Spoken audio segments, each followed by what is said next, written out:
बिस्मिल्लाहिर्रहमानिर्रहीम, अस्सलाम वालेकुम एंड गुड मॉर्निंग पाकिस्तान। आप देख रहे हैं रोही एट 10 और मैं हूं आपका मेज़बान तिहाम आज़म। नाज़रीन, उम्मीद करते हैं कि आपके दिन का आगाज़ जो है वो अच्छा हुआ होगा।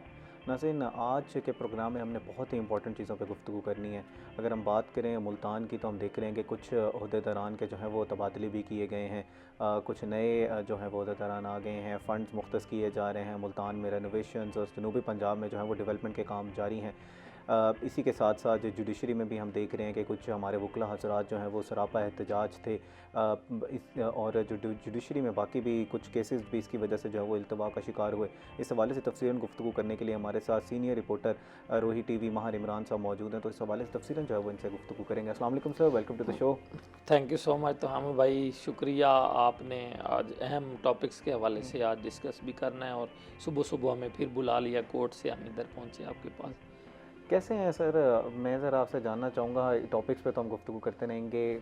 मुझे ज़रा बताएं कि आपकी डेली की रूटीन किस तरह होती है। One of the most senior reporters of रोही टीवी, और जो है वो जितने भी हम जहाँ पर भी फंसे होते हैं कि हम कुछ नहीं समझ आ रहा होता, माहिर साहब को जो है वो फ़ोन करते हैं कि माहिर साहब स्टोरी क्या है, इसके बारे में किस तरह जो है वो इसको डील थैंक करना यू। है। तो हम भाई असल में एक अरसा ही हो गया है, रोही जब लॉन्च हुआ था तो हम तब से ही पहली हायरिंग में ही उसमें हमारी जो टीम के अब 2-3 मेंबर इसमें शामिल हैं अब इस ग्रुप में। बाकी सारे नए हैं और बहुत अच्छे नए लोग जो हैं वो भी लर्न कर रहे हैं, चीज़ें सीख रहे हैं।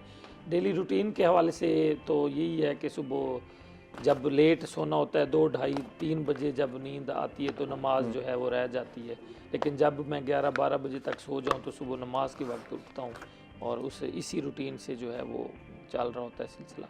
उसके बाद उठ के नाश्ता वगैरह किया और जल्दी जल्दी तैयारी की, क्योंकि पूरे 9 बजे पहुंचना होता है और 9 बजते पता ही नहीं चलता। अब देखें 6 बजे नमाज का वक्त होता है और 9 बजे ये 3 घंटे पता ही नहीं चलता। 1 घंटे का मेरा सफ़र है, तो इसमें जो है वो तैयारी भी करनी है, नाश्ता भी करनी है और पूरे 9 बजे पहुंचना भी है। अच्छा माहिर साहब, हमारे पास जब भी गेस्ट आते हैं वो कहते हैं, ख्वाह वो हमारे अपने इदारे के रिपोर्टर हजरात हों या हमारे दूसरे गेस्ट हों, कहते हैं यार थोड़ा सा मॉर्निंग शो का टाइम आगे कर लें, हम लोग जो है वो सुबह सुबह उठा नहीं जाता। तो ऐसा क्यों? हमारे तो बड़ा कहा जाता था कि सुबह नमाज़ पढ़ें, उसके बाद एक्सरसाइज करें। ऐसा क्यों होता जा रहा है? हमारे माशरे में तब्दीली क्यों आती जा रही है? देखें असल में हमारी अब जो तरजीहात हैं, जो रूटीन है वो तब्दील हो गई है। पहले अभी भी हमारे जो रिलेटिव्स बहुत ज़्यादा जो गांव में रहते हैं, जो जिनका मोबाइल का इतना इस्तेमाल नहीं है, या जो हमारे बुजुर्गी मन के मेरे फादर भी वो जल्दी सोने के जो है उनको आदत है कि उन्होंने 9 बजे सो जाना होता है और वो तहज्जुद के वक्त फिर उठते हैं और फिर वो पूरा दिन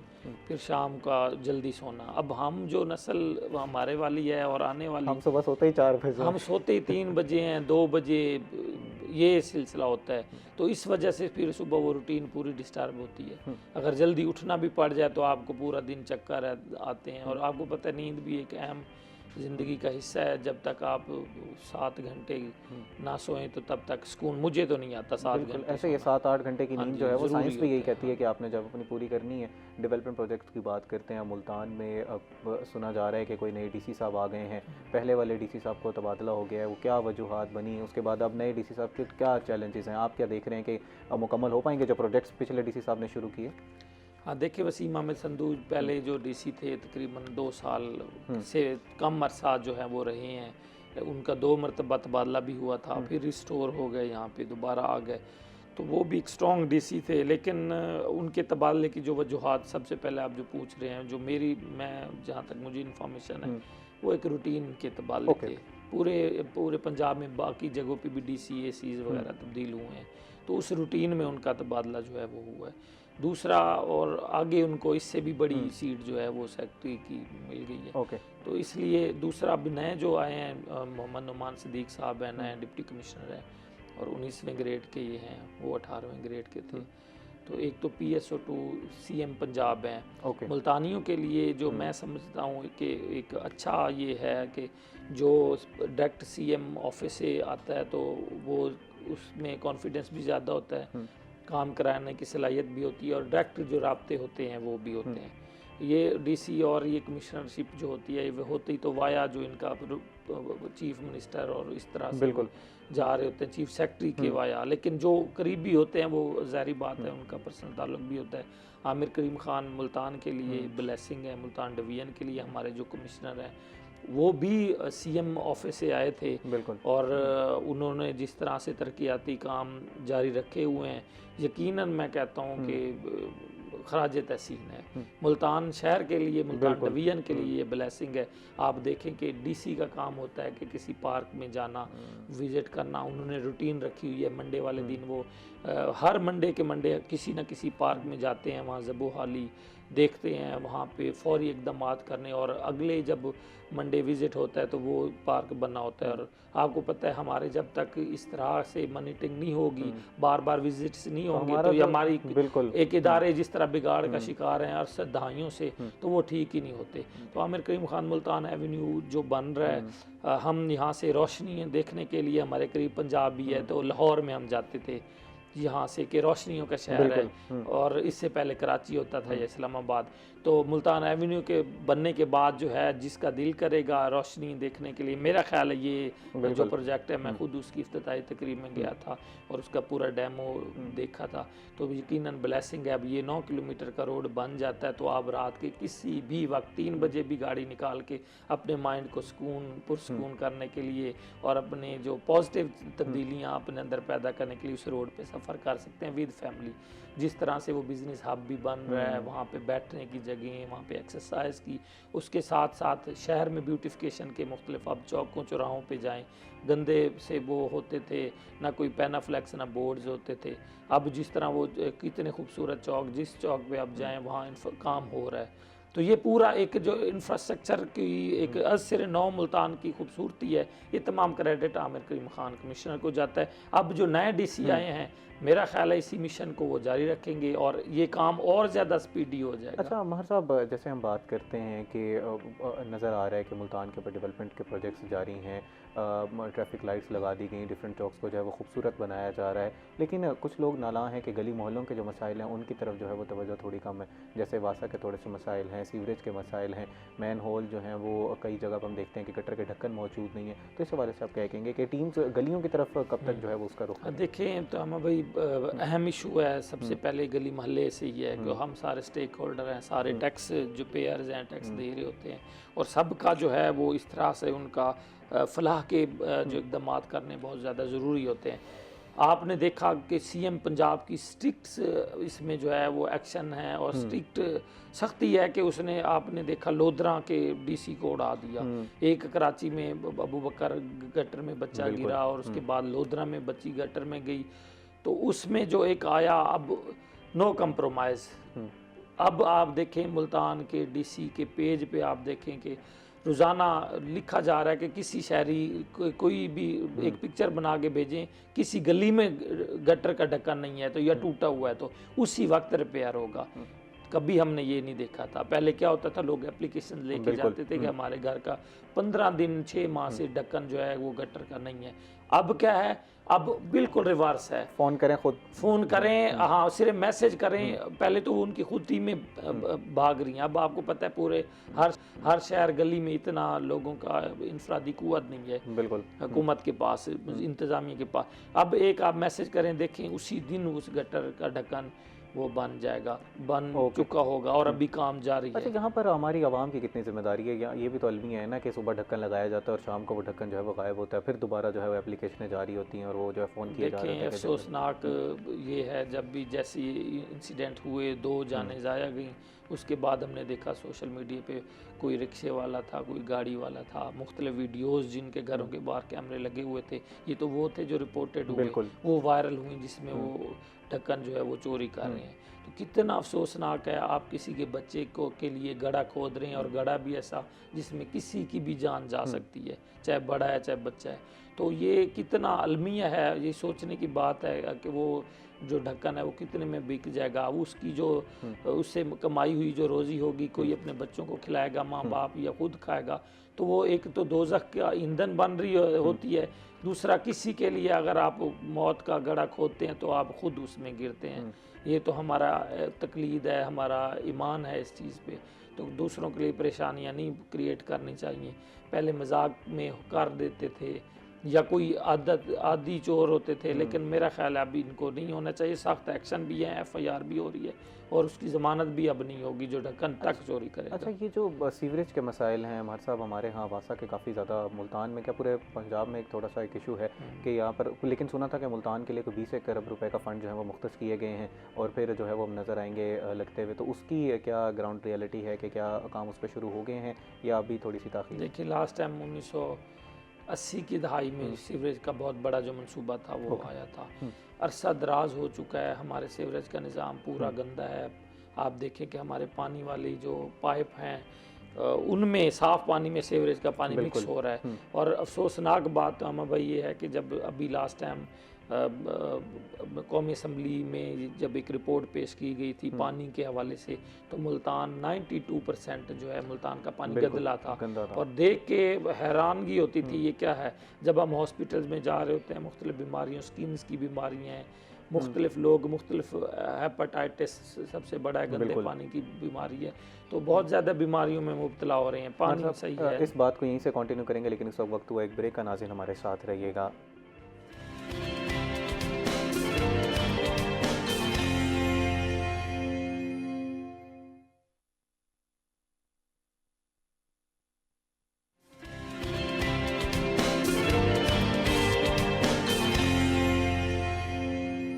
वेलकम बैक नाज़रीन। ब्रेक से पहले हम मुल्तान के जो डिफरेंट डेवलपमेंट प्रोजेक्ट्स है उस हवाले से तफसील गुफ्तगू कर रहे थे। अब वहीं से उस बात को जो है वो आगाज़ करेंगे। हमारे साथ जो है वो महार इमरान साहब मौजूद हैं, लेकिन इस वक्त हमारे साथ एक और गेस्ट भी मौजूद है, मोहम्मद यूसुफ आबिद साहब, जो कि एडवोकेट हैं ह्यूमन राइट्स के हवाले से। नाज़रीन, आज 10 दिसंबर को हर साल यूनाइटेड नेशंस की तरफ से ह्यूमन राइट्स डे मनाया जाता है। यूसुफ साहब से बात करेंगे कि इस दिन की अहमियत क्या है, पाकिस्तान में ह्यूमन राइट्स के हवाले से किस तरह के चैलेंजेस हैं, क्या लोगों को जो है वो अपने बुनियादी हकूक़ के बारे में आगाही है, अगर है तो उनको लीगल सिस्टम या जस्टिस सिस्टम हमारा किस तरह जो है वो हेल्प करता है, और किस तरह के हकूक़ जो हैं वो एक इंसान को होने चाहिए। अस्सलाम वालेकुम sir, welcome to the show. Welcome सलाम, थैंक यू वेरी मच। कैसे हैं यूसुफ साहब आप? जी बहुत शुक्र अल्लाह का। यूसुफ साहब, मैं पहले आगाज़ जो है अपनी गुफ्तगू को जैसे करना चाहूँगा कि हमारा ये जो यूनाइटेड नेशंस की तरफ से ह्यूमन राइट्स डे मनाया जाता है, इस दिन की अहमियत क्या है और 10 दिसंबर को ही ये क्यों मनाया जाता है? ये 10 दिसंबर को इसलिए मनाया जाता है कि 10 दिसंबर को ही आज से 76 ईयर्स पहले जो है वो अक़वाम मुत्तहिदा ने जो है वो एक चार्टर बनाया और UDHR के नाम से जो है वो एक कन्वेंशन जो है उस पर इसको कन्वेंशन पर दस्तखत किए गए तमाम ममालिक की जानिब से, और इस बात का आज़म किया गया कि हम जो है इंसानी हकूक़ को जो है वो इंसानी हकूक़ का तहफ़्फ़ुज़ जो है वो यकीनी बनाएंगे। आज जो है वो बहुत सारे लोग ये बात करते हैं कि अक़वाम मुत्तहिदा जो है वो किरदार अदा नहीं कर रहा है इंसानी हकूक़ के हवाले से जो उसे करना चाहिए। तो ये 2 रोज़ पहले की भी बात ख़बर है कि वो जो अक़वाम मुत्तहिदा के जनरल सेक्रेटरी हैं, उन्होंने इस साल अपील की है कि उन्हें जो है $23 अरब जो है वो इमदाद दी जाए ताकि वो लोगों की इमदाद कर पाएँ, क्योंकि अमेरिका और जर्मनी जैसे ममालिक ने जो है वो उनकी इमदाद में कटौती कर दी। तो हम बहैसियत पाकिस्तानी और बहैसियत मुसलमान, और ये इस्लाम के नाम पे बनने वाला ये मुल्क है, यहाँ का आइन जो है वो इस्लाम से सुपर नहीं हो सकता। उस मुल्क में रहते हुए और बतौर मुसलमान हमें तो अक़वाम मुत्तहिदा के चार्टर से पहले जो है वो खुतबा हज्जतुल विदा याद रखना चाहिए कि हमारे लिए तो वो सबसे बड़ा, ना सिर्फ हमारे लिए बल्कि तमाम मज़ाहिब के लोगों के लिए वो एक इंसानी हकूक़ का सबसे बड़ा चार्टर, जो हम जिसके बारे में बता दिया गया, जिसमें हमें औरत के बारे में, मर्द के बारे में, ग़ुलामों के बारे में, बच्चों के बारे में, सब के एक दूसरे पर जो हकूक़ व फ़राइज़ हैं उनका तयन कर दिया गया। ठीक है। आज हम अगर उसी पर अमल नहीं कर रहे तो अक़वाम मुत्तहिदा तो फिर बहुत पीछे रह जाता है। तो सर, मैं चाहूँगा पहले हमें ज़रा इंटरनेशनली समझा दें कि यूनाइटेड नेशंस में और वैसे इंटरनेशनल लॉ में एक ह्यूमन के क्या क्या बेसिक राइट्स हैं। दूसरा, फिर पाकिस्तान के कुछ आर्टिकल्स के हवाले से भी बता दीजिएगा कि पाकिस्तान का आइन के हवाले से क्या कहता है। देखिए जी, जो UDHR है उसके जो आर्टिकल 18 से लेके जो 26 तक हैं और इसके बेसिक जो भी वो सारी, और पाकिस्तान में जो आइन है या दुनिया भर में जहाँ कहीं जो आइनी ममालिक हैं वो सब एक ही बात को दोहराते हैं कि हर इंसान को जो है वो इज़्ज़त, जान, माल, रोज़गार, इजहार राय, तालीम, सेहत के तमाम जो हकूक़ हैं ना, ये हैं वो बुनियादी हकूक़ जो एक हुकूमत की भी ज़िम्मेदारी है और एक माशरे की भी ज़िम्मेदारी है कि वो अपने लोगों को ये प्रोवाइड करे। पाकिस्तान में भी जो है वो आर्टिकल 18 से लेके और जो है 30 तक वो इसी बात का अदा करते हैं कि गवर्नमेंट जो है वो मुफ्त तालीम देगी, सेहत की सहूलियात देगी, इज़हार राय की आज़ादी देगी, लोगों को जीने का हक़ देगी, लोगों को आज़ादी से रहने, अपने जान माल के तहफ़्फ़ुज़ के साथ रहने का हक़ देगी। लेकिन बस बदकिस्मती यही है कि हम कानून पर तो बाद में जाएंगे, पहले हमें अपनी ज़ात से शुरू करना चाहिए। हम हुकूमतों को भी रगेदते हैं, हम अक़वाम मुत्तहिदा पर भी कीचड़ उछालते हैं, लेकिन हम अपने गिरबानों में नहीं झांकते कि आज क्या हम एक घर के सरबराह के तौर पे क्या हमने अपनी बहन बेटी को अपनी जायदाद में से जो इसका शरई हिस्सा है क्या वो दे दिया है हमने? क्या हम बच्चों को जो है उनकी आज़ादी के मुताबिक तालीम देने देते हैं? क्या आज हम ये नहीं करते कि मैं डॉक्टर हूँ तो मेरा बच्चा भी डॉक्टर बने? बिल्कुल। अगर मेरा बच्चा आर्टिस्ट बनना चाहता है तो हम उसे नहीं बनने देते। और जो सबसे ज़्यादा हमारा मुआशरे का जो कभी फेल है कि अगर हमारे घर में कोई ट्रांस पैदा हो जाए तो हम उसके साथ क्या सलूक करते हैं। तो जनाब हमारी जो जनरेशन जी है उसके बारे में ये कहा जाता है कि ये बड़ी जो है वो मिलेनियल्स की गलतियों से सीख के ये कौम, ये जो जनरेशन है ये सीख रही है, और ये बड़ी अवेयर कौम है, अवेयर जो है वो जनरेशन है, और ये चीज़ों को देख रही है, ये वो गलतियाँ नहीं कर रही जो हमारे आबाओ अजदाद जो है करते आ रहे हैं। लेकिन आपकी बातों से ऐसा लग रहा है कि अभी भी हमारे यहाँ वो मसाइल हैं। क्या अभी भी मसाइल हैं या बेहतरी आती जा रही है? बिल्कुल ऐसे हमारी जो जी जनरेशन है या इससे पहले की जो अल्फ़ा जनरेशन है, ये ज़रूर कंप्यूटर टेक्नोलॉजी में, एआई में बहुत आगे होंगे, लेकिन मैं समझता हूँ कि वो इखलाकियात में बहुत पीछे चले गए। अच्छा। आज वो इखलाकी कदरें नहीं रहीं। आज अगर वो इखलाकी कदरें होती तो आज औरतों के लिए इतने कवानीन न बनते। आज बुज़ुर्गों को जो है उनके घरों से निकालने पर जो है वो कवानीन न बनते कि बुज़ुर्गों को आप अपने घरों से नहीं निकाल सकते, बुज़ुर्गों का ख्याल रखना आप पर फ़र्ज़ है। हम आज ये वो कानून बना रहे हैं और वो इखलाकी म्यार जो हमने 1400 साल पहले अपने लिए तय कर दिए थे, बिल्कुल। लेकिन आज हमें उन्हें दोहराना पड़ रहा है, इसलिए कि वो हमें ये लगता है कि हम शायद तालीम में, टेक्नोलॉजी में तो बहुत हमारी जनरेशन तरक्की कर रही है, लेकिन इखलाकी ज़वाल जो है ना वो हमारे यहाँ बढ़ता जा रहा है। आज आप सड़कों पर देख लें, कभी ये होता था कि कोई एक्सीडेंट होता था तो हज़ारों सैकड़ों लोग वहाँ से जाने वाला जो है, गुजरने वाला कोई शख्स वहाँ नहीं रुकता था, और आज जो है कोई रुकता भी नहीं है। आज कोई देखता भी नहीं है कि कौन किस हालत में। हर कोई जो है वो इस सिस्टम से, इस माशरे से, इस माशरे में लागू की चीज़ों से खौफज़दा है, और इतनी आपाधापी जो है वो आज से पहले कभी नहीं थी कि आज आप पहले हम बड़े शहरों की बात करते थे, आप मुल्तान और साउथ पंजाब जैसे शहरों में भी देख लें कि आप अपने रिश्तेदारों के घर जो है बिना बताए जो है वो नहीं जा सकते। बिल्कुल। तो ये हमारी इखलाकी कदरें होगी। आज हमें हमारे जो हमसाया है उसके बारे में नहीं पता। हम इंसानी हकूक़ तो अपने गिरबान से, अपने घर से, अपने मोहल्ले से, अपने इलाके से, अपनी कम्युनिटी से शुरू करेंगे, तब ये इंसानी हकूक़ जो है वो मिल पाएंगे, वरना ये इंसानी हकूक़ जो है वो सिर्फ कागज़ों में लिखे रहे हैं और कागज़ों में ही लिखे रहेंगे। अच्छा जनाब, इसमें बताइएगा कि पाकिस्तान में जैसे आप कह रहे हैं कि काफ़ी ज़्यादा चैलेंजेस की ज़रूरत है, इसमें रिफॉर्म्स की हम बात करते हैं। जब भी हम रिफॉर्म्स की बात करते हैं तो हम कहते हैं कि स्ट्रक्चरल रिफॉर्म्स होने की ज़रूरत है। वो स्ट्रक्चरल रिफॉर्म्स अगर हम ह्यूमन राइट्स के बारे से बात करें तो किस किस तरह की ज़रूरत है? देखिए, पाकिस्तान में जो है वो, मैं ये कहता हूँ कि पाकिस्तान वो मुल्क है जो एक कसीरुल कवानीन रखने वाला मुल्क है। आज हम अगर औरतों के हकूक़ की बात करें तो आज इतने ज़्यादा कवानीन औरतों के तहफ़्फ़ुज़ के लिए हमने बना दिए। हमने हेल्प लाइन्स बनाई हुई हैं, हमने बच्चों के तहफ़्फ़ुज़ के लिए कवानीन बनाए हैं, हेल्प लाइन्स बनाई हैं, हमने ट्रांसजेंडर्स के हकूक़ के तहफ़्फ़ुज़ के लिए बहुत सारे कवानीन बनाए हैं। अब कवानीन तो मौजूद हैं, बात है सिर्फ इम्प्लीमेंटेशन की। आज हम जो हमारे पास इदारे हैं, जैसे हमारे पास मुल्तान में एक वॉक सेंटर है जो एशिया का, जब ये बनाया गया था तो ये बताया गया था कि ये एशिया का सबसे बड़ा जो है वो ख़वातीन को तहफ़्फ़ुज़ फराहम करने वाला इदारा होगा, लेकिन वो खुद ही, हम पिछले दिनों भी देखते रहे कि खुद फंड्स की कमी का शिकार है। वहाँ जो है वो उनके पास ना इतने फंड्स हैं कि वो किसी को इमदाद मुहैया कर, बल्कि उनकी अपनी तनख्वाहों के लिए पैसे नहीं थे। मैं समझता हूँ कि किसी बहुत बड़े स्ट्रक्चरल रिफॉर्म्स की ज़रूरत नहीं है, किसी बहुत बड़े लॉ की ज़रूरत नहीं है। पाकिस्तान में लोकली सतह पे जो ऑलरेडी ये वॉक सेंटर हैं, क्राइसिस सेंटर हैं, लीगल एड सेंटर्स हैं, उनको फ़ाल कर दें, उनको पूरी तरह मजबूत और एम्पावर कर दें कि वो लोगों को, उनको फौरी तौर पे इंसाफ मुहैया कर सकें। और कुछ नहीं आप कर सकते तो आप यूनियन कौंसिल की सतह पर जो आपकी मसालती कौंसिल्स जो इनइफेक्टिव पड़ी हैं उनको एक्टिव कर दें। अच्छा, ताकि जो है वो जो दहलीज पर इंसाफ का ख्वाब हमने देखा था और 1981 में हमने नारा भी लगाया था, उसको अमली जामा पहनाया जा सके। जबकि खानगी मामलात, किराएदारी के मामलात, आपसी के छोटे मोटे झगड़े, जब ये आपको दहलीज पर हल होते नज़र आएंगे, जब आपको थाना कचहरी नहीं जाना पड़ेगा, आपको इजाफी अखराजात नहीं करने पड़ेंगे, ये खौफ आप पे नहीं रहेगा, तब जो है वो आपको इंसानी हकूक़ मिलना शुरू। अच्छा यूसुफ साहब, जैसे आप ये बात बिल्कुल ठीक कह रहे हैं कि डोर स्टेप पे हमारे जो है वो हमें इंसाफ मिलना चाहिए। जुडिशल सिस्टम की अगर हम बात करें तो उसमें क्या मसाइल हैं, किस तरह के मसाइल हैं? क्योंकि हम देखते हैं तवालत इख्तियार कर जाता है, एक भी केस जैसे ही वो जाता है तारीख पे तारीख मिलती रहती है। इस हवाले से डिजिटल सिस्टम के बारे में बताइएगा, क्या हालात बेहतर हो रहे हैं या हालात मज़ीद बदतर होते जा रहे हैं? जुडिशल सिस्टम में सिर्फ जो है वो टेक्नोलॉजी बेहतर हो रही है ओके। कि आपको जो है वो केसेस के मुतालिक जो है वो वेबसाइट पे पता लग जाता है, आपको बहुत सारी चीज़ें वेबसाइट से मिल जाती हैं, लेकिन वो भी हर किसी के एक्सेस में नहीं है।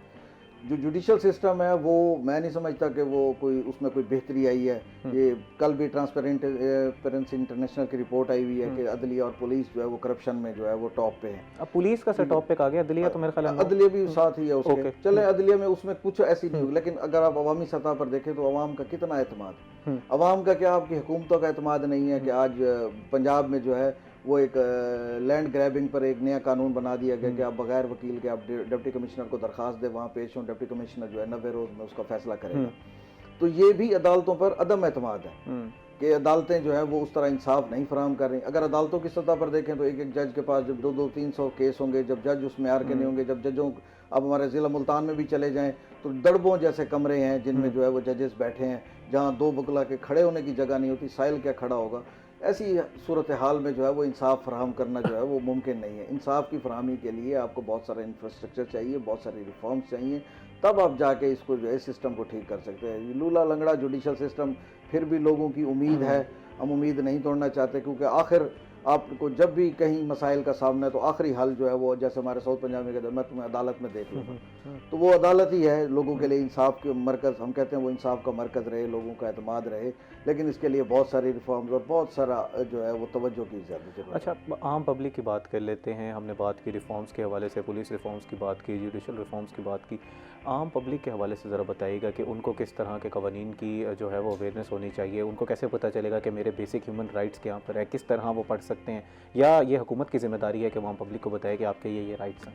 देखिए जी, हुकूमत की भी जिम्मेदारी होती है, लेकिन मैं समझता हूँ कि इंसान की तख्लीक है ना वो इस तरह कुदरत ने की है कि उसको अपने हकूक़ व फ़राइज़ जो है ना वो शुरू दिन से ही पता लग जाता है। एक छोटा बच्चा जो है ना वो जब वो छोटा बच्चा होता है वो कुछ बता नहीं पाता तो रो कर बताता है कि जो है ना कि मुझे दूध चाहिए, मुझे कुछ खाने को चाहिए।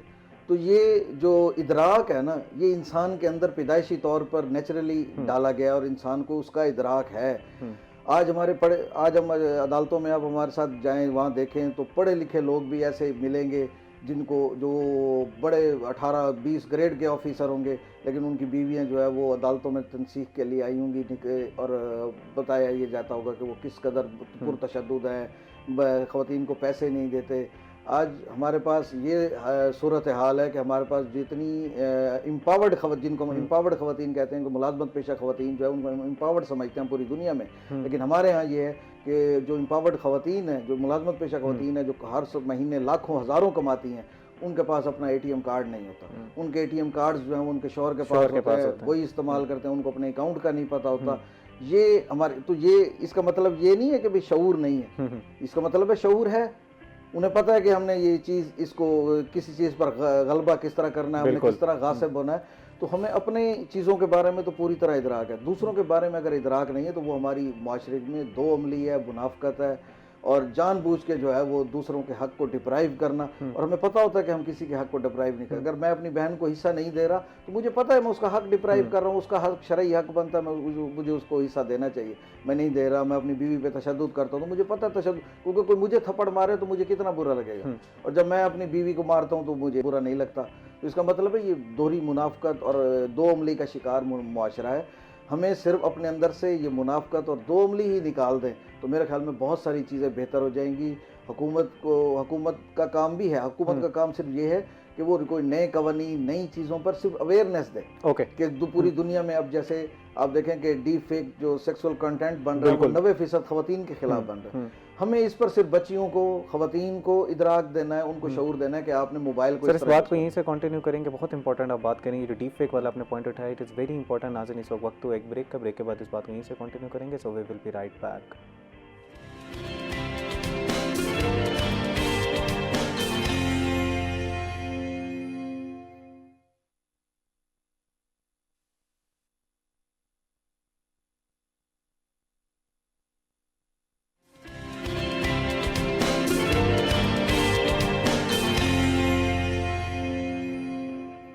वेलकम बैक नाज़रीन। ब्रेक से पहले हम ह्यूमन राइट्स के हवाले से बात कर रहे थे। सर ने बताया कि काफ़ी ज़्यादा जो है वो रिफॉर्म्स की ज़रूरत है, ख़ास तौर पर आम आवाम को ये बावर कराने की ज़रूरत है कि आपके अपने हकूक़ क्या हैं और आपने दूसरों के हकूक़ जो है वो किस तरह अदा करने। जी यूसुफ साहब, ये बताइएगा कि जैसे हम बात कर रहे थे कि आम पब्लिक में अवेयरनेस क्रिएट करने की ज़रूरत है, किस तरह की कैंपेन्स चलाई जा सकती हैं ताकि स्कूल लेवल से ही बच्चों को ये सिखाया जाए कि आपने अपने इर्द गिर्द रहने वालों का ख्याल रखना है, इंसानी हकूक़ का जो है वो ख्याल रखना है, क्योंकि बुनियाद तो वहीं से शुरू होगी। ये देखें जी, बात ये है कि अगर हम थोड़ा सा इसको पीछे ले जाएं तो जो जब 100 साल पहले जब अपने तुर्की में पब्लिशिंग कुतुब छापा खाने लगे तो उस वक्त उलमा कराम ने उस पर फतवे दिए जी। और वो फतवे देने से हम 100 साल पीछे चले गए। अच्छा, उसके बाद जो है वो एक तंजीम आई यहाँ, उसने कहा जी कि बच्चों को जो है वो गुड टच और बैड टच के बारे में पढ़ाना चाहिए। हमने उसे कहा कि नहीं, आप मुल्क से ही, अब उनको बैन कर दिया कि आप मुल्क बदर हो जाओ। आज गवर्नमेंट ऑफ पंजाब करिकुलम का हिस्सा बनाने जा रही है गुड टच को और बैड टच को, और यही गुड टच बैड टच अगर उनके कहने पे हमने आज से 20 साल पहले 25 साल पहले निसाब का हिस्सा बनाया होता तो आज हमें ये दिन न देखने पड़ते। दूसरा, जिस तरह आपने अब ये ट्रैफिक के लिए एकदम से आर्डीनेंस ला के, असम्बली की मौजूदगी में आर्डीनेंस ला के लोगों के सरों पर जो है वो तलवार चलाई है, बजाय इसके कि आप इस तरह के कानून लाएं। अगर यही इस तमाम चीज़ें आप जो है वो निसाब का हिस्सा बना दें, मैं ये समझता हूँ कि जो मेरे तक की जनरेशन है इसको अब आप डंडे से भी शायद सिखाने की कोशिश करेंगे तो शायद नहीं सीखेगी। जो मेरे से आगे की जनरेशन है उसको सिर्फ और सिर्फ अब निसाब का हिस्सा बना। हम आज पानी की शदीद किल्लत का शिकार हैं। हमें दुनिया कह रही है कि अगर आपने पानी को इसी तरह ज़ाया करना जारी रखा तो 2050 तक आपके पास एग्रीकल्चर नहीं बचेगा, आपके पास ज़राअत के लिए, पीने के लिए पानी नहीं होगा। लेकिन आज हम अपने बच्चों को भी नहीं सिखा रहे। हमारी गवर्नमेंट जो है वो हमें पानी नहीं फराहम कर रही है। मुखैर हज़रात हैं इस शहर में जो हमें 24 घंटे पानी पीने का फराहम कर रहे हैं, और हम आप वहाँ फिल्ट्रेशन प्लांट्स पे जाके देखें कि किस कदर उसको लोग ज़ाया कर रहे होते हैं पानी को। तो ये अवेयरनेस हमने नई नस्ल को सिर्फ और सिर्फ निसाब के ज़रिए दे सकते हैं। जब तक हम करिकुलम का हिस्सा नहीं बनाएंगे, चाहे वो इखलाकी मामलात हैं, चाहे माशरती मामलात हैं, चाहे इस तरह के मुल्की मसाइल हैं, जितने इशूज़ हैं या लाज हैं, इन सब को हमने करिकुलम का हिस्सा बनाना है। बच्चों को छोटे लेवल से हमने जो है वो पढ़ाना शुरू करना है ताकि उनको अवेयरनेस हो, करिकुलम का हिस्सा बनाना है, और ताकि बच्चे जो है वो बिल्कुल बुनियादी जब क्लासेस में होंगे तो वहाँ से चीज़ों को जो है वो सीखना शुरू करते हैं। मज़ीद भी इस पर गुफ्तगू करेंगे। महर साहब, सैलाब की सूरत हाल के बारे में बताइएगा। लोगों को चेक्स जो है वो मिलना शुरू हो गए थे, माली इमदाद हो रही थी, कुछ आखिरी डेडलाइन जो है वो आने वाली है, क्या ये जो है वो पूरा हो गया है अमल जो इनको चेक्स मिलने थे? सैलाब का जो था यहाँ पे बहुत बड़ा हादसा था, आलमिया था जो, और पूरे पंजाब में सबसे ज़्यादा मुल्तान इसमें मुतासर हुआ सैलाब से। 96,000 से ज़्यादा घराने तबाह हुए जो कि रिपोर्टेड है सर्वे में। मैं यूसुफ आबे साहब की बात को कंटिन्यू करूँगा। इन्होंने कहा कि एक आर्डीनेंस बना और उसमें लोगों के राइट्स को वायलेट किया गया और बहुत ज़्यादा क्रिमिनल रिकॉर्ड बना और बहुत इस तरह। तो इसी के रेलिवेंट ये है कि जब कोई नया काम आता है तो पुराने काम को जो है वो भूल जाते होते हैं। पूरी इंतज़ामिया फ्लड के हवाले से एक्टिव रही, उसमें आर्मी के दस्ते थे, अर्बन यूनिट थे, सर्वे मुकम्मल हुआ और डेडलाइन में हुआ, और उसके बाद 24 अक्टूबर को ख़त्म हो गया सर्वे। 28 नवंबर तक के सारे सर्वेयर जो मुतासरीन थे उनको जो है वो देनी थी इमदाद मुल्तान में 96,000 घरों को। लेकिन हुआ क्या कि आज देख लें दिसंबर का क्या डेट है और 50% भी मुकम्मल अभी तक 50%, 52 कल कमिश्नर मुल्तान ने जारी किया कि 52% को हमने दे दिए, बाकी भी जा रही हैं। अब ये देखें जिसका घर गिरा हुआ है, जिसकी छत है नहीं, जो वहाँ पे बैठ के अपने 2 जानवर थे और उन्हीं का दूध बेच के और गुजर बसर करते थे, जो जानवर भी बह गए, तो उसको अगर नहीं मिले वहाँ इमदादी रकम, फ्लड रिलीफ का जो मरियम नवाज साहबा ने उसका वो किया था, तो वो क्या करेंगे? खुदकुशी करेंगे, चोरी करेंगे, क्या करेंगे? उनके पास जिंदा रहने के लिए है क्या? तो महर साहब, ये तो वो लोग हैं जो रजिस्टर्ड थे, जिनके नाम आ गए थे सर्वेज में, उनमें से भी अभी सिर्फ निस्फ लोगों को मिला है, और वो भी ऑफिशियल हमारे पास। मैं फिर उसी ऑर्डिनेंस पे जाऊंगा। उसके बाद क्या हुआ, लैंड ग्रैबिंग एक्ट आया। मैं 10 मरतबा गया डीसी के पास, डीसी साहब वो लोग चीख रहे हैं, इधर आपके ऑफिस के बाहर चक्कर लगा रहे हैं, अभी 50 बंदा इधर खड़ा है, 5,000 एप्लीकेशंस गई पड़ी हैं जिनका सर्वे नहीं हुआ, जिनके हो रहे हैं। आप स्पोर्ट्स ग्राउंड में अभी चले जाएं, देखें कि डेली वो बेचारे पैसे उधारे मांग के वहाँ से बाइक पे तेल डलवा के किसी के साथ पैदल खवातीन आती हैं, मोहम्मदपुर घोटा से, शेरशाह से पैदल सुबह चलती हैं 3 बजे यहाँ पहुँचती हैं और आगे चेक करें आ जाए तो नहीं पड़े पैसे। ये सिस्टम है। ये कहते हैं हमें नए काम पे लगा दिए। अब ये लैंड ग्रैबिंग पे हैं, डेली एप्लीकेशंस आ रही हैं, उनको सुना जा रहा है। इनके पास टाइम ही नहीं है कि उस प्रोसेस को कंटिन्यू किया जा सके। वहाँ पे 4 सिविल डिफेंस का अमला और बैंक का अमला बैठा है। मर्जी है जो उनसे हमने जाके बैंक अमला हम बात नहीं करते कहते हैं। हमने कहा बात नहीं करते, बाहर लोग बैठे हैं, वो इंतजामिया से पूछे, कहते हैं एटीएम कार्ड रुक बहुत गए। इंपॉर्टेंट आप बात कर रहे हैं। इसी में एक कॉलर हमारे साथ लाइन पर मौजूद है, उनकी जो है सवाल सुनना, उसके बाद यहीं से इस बात को कंटिन्यू करेंगे। अस्सलाम वालेकुम, अपना नाम बताइएगा और सवाल कीजिएगा। वालेकुम सलाम तमो भाई, क्या हाल है? मोहम्मद दानियाल बात कर रहा हूँ ईरान से। क्या हाल है? ठीक है अल्हम्दुलिल्लाह दानियाल साहब। अस्सलाम वालेकुम। मैं आपके आज के हमारे इलाके के सीनियर रिपोर्टर मेहरान इमरान साहब भी मौजूद हैं। जी इमरान साहब अस्सलाम वालेकुम, क्या हाल है? वालेकुम सलाम, ठीक ठाक। मेरा आज का ये सवाल है इस्लाफ के हवाले से, फंड रिलीफ के हवाले से। मैं ये प्रोग्राम देखता हूँ रोजाना बड़े शौक से। पिछले दिनों एक बड़ी ब्रेकिंग चल रही थी तमो भाई, जी। काफी लोगों का ना सर्वे नहीं हुआ। अगर हुआ तो उनके मुताबिक जो है ना वो पैसे नहीं मिल रहे। काफी लोग जाते हैं वहाँ जलील होते हैं, लोगों के आगे जो ऑपरेटर बैठे हैं कभी कह देते हैं बैठे इंतजार करें। मुझे लग रहा है या तो कोई घपलेबाजी हो रही है या तो कोई मुका करते हैं, ठीक है। लोगों को तंग कर रहे हैं। बाकी बड़े लोग बड़े परेशान हैं। मेरी ये बाला काम तक बात जरूर पहुँचाएं कि मेरी नवाज की तरफ देखना चाहिए कि खुद मॉनिटरिंग करें इस बात की कि लोगों का आया सही हक मिल रहा है या नहीं। बिल्कुल दानियाल साहब, लोगों को बड़ा मसला बना हुआ है, लोग बड़े जलील और तंग हो रहे हैं। सर्दी का आलम है, ये जरा बिल्कुल दानियाल साहब आप ठीक कह रहे हैं। वही बात इमरान साहब कह रहे हैं कि अभी तो वो लोग जो रजिस्टर्ड थे उनमें से 50 लोगों को मिला, कुछ लोगों को तो सर्वे नहीं हुआ, और जिनका सर्वे नहीं हुआ इस टाइम 5000 एप्लीकेशन डीसी वो डीसी ऑफिस में मौजूद हैं। जो नए लोग जा रहे हैं उनको ये कहा जा रहा है कि अब टाइम खत्म हो गया, आपको हमने टाइम दिया था एप्लीकेशन सबमिट करवाने का। अब वो इंतजार में थे मे भी हमारे पास आए। कोई इस तरह का सिस्टम बना है, कोई समझ ही नहीं आ रही। जिस तरह दानियाल साहब बता रहे हैं बिल्कुल ठीक कह रहे हैं। अब ये बताएं यहाँ पे करप्शन का मैटर वो बात कर रहे हैं। लास्ट टाइम मेरे साथ ही अर्बन यूनिट के सरबराह नुमान नज़ीर साहब बिल्कुल, और उन्होंने कहा था कि जिसको जो मसला है आप वो आए हमें एप्लीकेशन दें। अब क्या है, शुजाबाद की एसी साहबा जो है उन्होंने बैन कर दिया कि कोई सर्वे के लिए नहीं जाएगा। मुल्तान में अभी भी कमिश्नर को एप्लीकेशन दें, वो मार कर दे, डीसी मार कर दे तो टीमें अभी भी पहुंच रही हैं। लेकिन शुजाबाद में रुक चुका है ये काम आपका, आपको पता है। अच्छा, अब करप्शन की बात करते हैं भाई, किस तक पहुंचाएं? मरीम नवाज साहबा तक पहुंचाएं। एक जगह से आ गई बात सामने कि यहाँ पे करप्शन हुई है तो पूरे का पूरा प्रोसेस, अरबों रुपए मिले हैं, अरबों रुपए, पूरा प्रोसेस पे सवालिया निशान उठ जाएगा। तो ये क्यों अब हुकूमत चाहेगी या एंटी करप्शन या कोई चाहेगा कि इस पे करप्शन का मैटर जो है वो उसको उछाला जाए? आपको पता है कि हुकूमत खुद उसमें इन्वॉल्व है। यानी कि वज़ीर आला साहबा ने खुद कहा था कि ये फ़ंड हैं और शफाफियत है, जिसमें पहली मरतबा सर्वे में 7 मुख्तलिफ चेक्स लगाए गए थे जिसमें आर्मी के पर्सनस भी शामिल थे कि भाई शफाफियत पे नो कंप्रोमाइज़ है, इसमें करप्शन का मैटर ही नहीं है। लेकिन आज भी मैंने एक इंटरव्यू किया, अभी मेरे पास है, 2 लोग बैठे थे। एक ने कहा मेरे 5 घर तबाह हुए हैं, कितने मिले हैं? 75,000 रुपये। दूसरे ने कहा मेरा 1 कमरा, कितने मिले हैं? 5 लाख रुपए। वो क्या था, वो किस तरह हुआ, ये सारा अभी भी इसको छानबीन। और जब भी उनसे हुकाम से सवाल किया, आप जिस प्रोग्राम का हवाला दे रहे हैं उसमें हमने यही सवाल किया था कि किस तरह किया जा रहा है, जरा प्रोसेस। उन्होंने कहा भाई पीडीएम में खुद ही हम तो भेज के दे रहे हैं, यहाँ से भेज रहे हैं पीडीएम उसको। इसमें ये बताएं कि कौन वो है जो इसको, जिसके जिम्मेदारी जिस पे जो। और वो कह रहे थे कि सारा डिजिटलाइज्ड है, जिसको भी जो भी मसला है वो जाके वेबसाइट्स पे जाके चेक कर सकता है, उसको पता चल जाएगा। जी यूसुफ साहब आप ऐड करना चाह रहे हैं? मैं ऐड करना चाहूँगा कि सैलाब जो हमारे पास 2022 में आया था उसकी जो डिस्प्लेसमेंट हुई थी वो अभी तक जो है वो उसकी बहाली पूरी तरह नहीं हो सकी। अब 25 की तो क्या बात कर रहे हैं, मैं अभी अलीपुर परसों गया हूँ, लोग इस सर्दी में भी खेमे लगा के बैठे हैं। और जो हमारे साउथ पंजाब का कल्चर है कि बच्चियाँ जो हैं वो बेपर्दा होकर बैठी हैं। इस सैलाब ने, पिछले ने भी और इस 2022 वाले ने भी, 25 ने भी बहुत बड़े अलमीय इंसानी हकूक़ के हवाले से जन्म दिए हैं कि एक आपका स्कूलों में ड्रॉप आउट बढ़ रहा है और वो भी स्पेशली गर्ल्स का, और कम उम्री की शादियाँ जो हैं वो इसी वजह से हो रही हैं।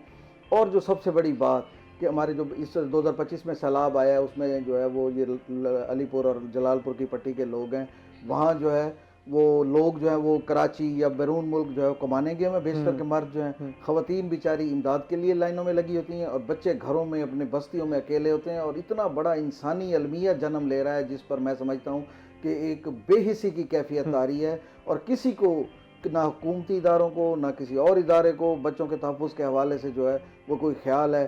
कि कितना बड़ा हम इंसानी अलमिया जो है वो जन्म दे रहे हैं कि हम एक गर्ल्स ड्रॉप आउट हो रहा है, बच्चियों की कम उम्री में शादी हो रही है और बच्चे घरों पर अकेले होते हैं, तो उनको जो है वो किस किस्म के अब्यूज़ का सामना है। अब्यूज़ का सामना है। अब जनाब इस तरह के जो है वो माशरती मसाइल पैदा होने शुरू होते हैं। जैसे आप कह रहे थे कि वो क्या करें जिन लोगों के पास पैसे नहीं है, जिनका रोज़गार ही आपने छीन गया। अच्छा, कुछ लोग इसके सिक्के का दूसरा रुख ये कहते हैं कि अब क्योंकि गंदम की कटाई का वक्त आया, लोगों ने की काश की, तो कुछ ना कुछ सर्कल जो है वो लोगों का चलना शुरू हो गया। वो उल्टा जो वो ज़मीनें थी जो, क्योंकि ज़्यादातर जो है वो फार्मर हजरात थे, तो वो हालात जो हैं वो बेहतर हो रहे हैं बतदरीज, जैसे हम देखते जैसे जैसे जैसे वक्त गुजरता जा रहा है। गंदम की हम बात कर लेते हैं, तेल कितना महंगा है। आप एक खाद की बोरी ले आए 15,000 रुपये की एक बोरी है, वो कहाँ से वो 15,000 लेगा? आपकी औसत क्या आएगी ये बताएं।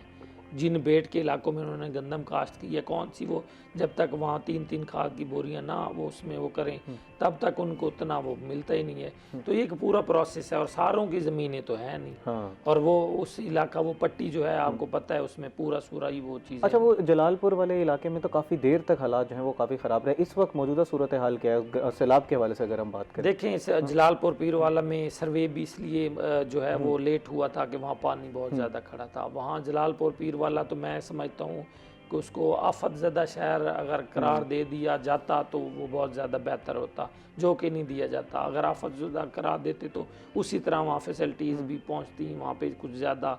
आप खुद देखें कि मिनिस्टर्स वहीं पे रहे जलालपुर पीरवाला में जब तक ये सैलाब वहाँ पे रहा, और जो सूरत हाल जिस तरह लाशें निकली और बहुत ज़्यादा एक मैं बयान नहीं कर सकता कि मैं खुद भी वहाँ पे गया था। हाँ। नलकों और जो ट्यूबवेल हैं उनके बोर बैठ गए हैं। मैं उस दिन बस्ती मलाना में था अलीपुर में, वहाँ एक बोर उन्होंने चलाया है सैलाब के बाद से, अब ये 2 दिन पहले, तो वो बोर उनका चल पड़ा है। हालांकि उसमें रेत आ रही थी लेकिन चल पड़ा है। उस खुशी में उन्होंने देग बनाई है कि हमारा बोर चल पड़ा। और वहाँ जो केले की फसल है वो तबाह हुई पड़ी है। लोगों के पास इतने पैसे नहीं है कि वो रेत और वो केले की जो फसल बाकियात है उसको निकाल लें। उन्होंने और जो है वो अपना सर्कल जो है वो दरिया अंदर जो है वो कुछ बना सके। नाज़रीन, बहुत इंपॉर्टेंट चीज़ पे गुफ्तगू हो रही है, इस बात को यहीं से कंटिन्यू करेंगे। We will be right back.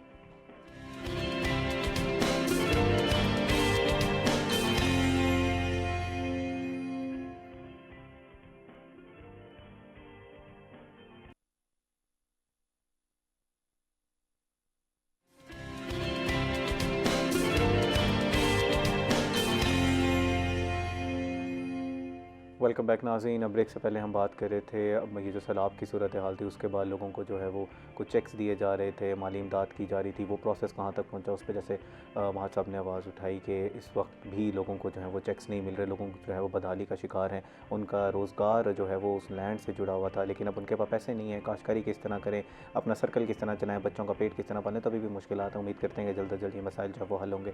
Yusuf साहब हमारे साथ मौजूद हैं। यूसुफ साहब, हम ह्यूमन राइट्स के हवाले से गुफ्तगू कर रहे थे।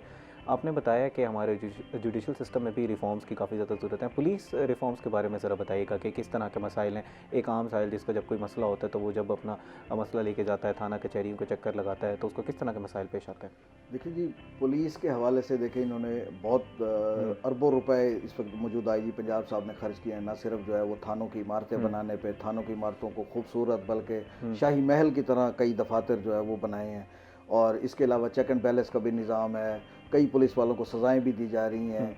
और इवन के जो है वो पुलिस वालों की वेलफेयर पे जो है वो किसी का बच्चा बीमार है, किसी को तालीम के लिए पैसे, उनको भी बहुत सारे पैसे दिए जा रहे हैं।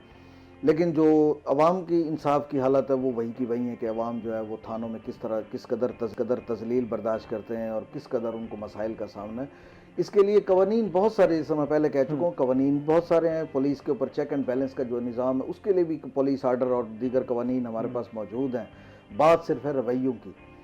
पुलिस की हमने सिर्फ ट्रेनिंग करनी है, उन्हें सिर्फ इंसानी हकूक़ समझाने हैं, उन्हें जो है वो ये समझाना है कि आपने इंसान को इंसान समझना है। सिर्फ गाड़ी पर लिखने से जो है वो मदद आपकी फ़र्ज़ हमारा वो काफ़ी नहीं है। आपने वाकई साइल को इज़्ज़त देनी है। आप साइल की सिर्फ बात सुने। अब कई ऐसे वकला हैं या डॉक्टर हैं, वो सिर्फ अगर साइल के लिए कुछ भी ना करें, वो सिर्फ साइल की बात सुन लें। आप एक आम जिंदगी में देख लें, आप अपने कुर्बो जवार में किसी की सिर्फ सुकून से बात सुन लें, उसको तसल्ली दे दें, तशफ़ी दे दें, तो उससे ही वो समझता है कि मेरा आधा मसला हल हो गया। तो मैं ये समझता हूँ कि थानों का जो कल्चर है ना, उसको सिर्फ जो है बदलने की ज़रूरत है।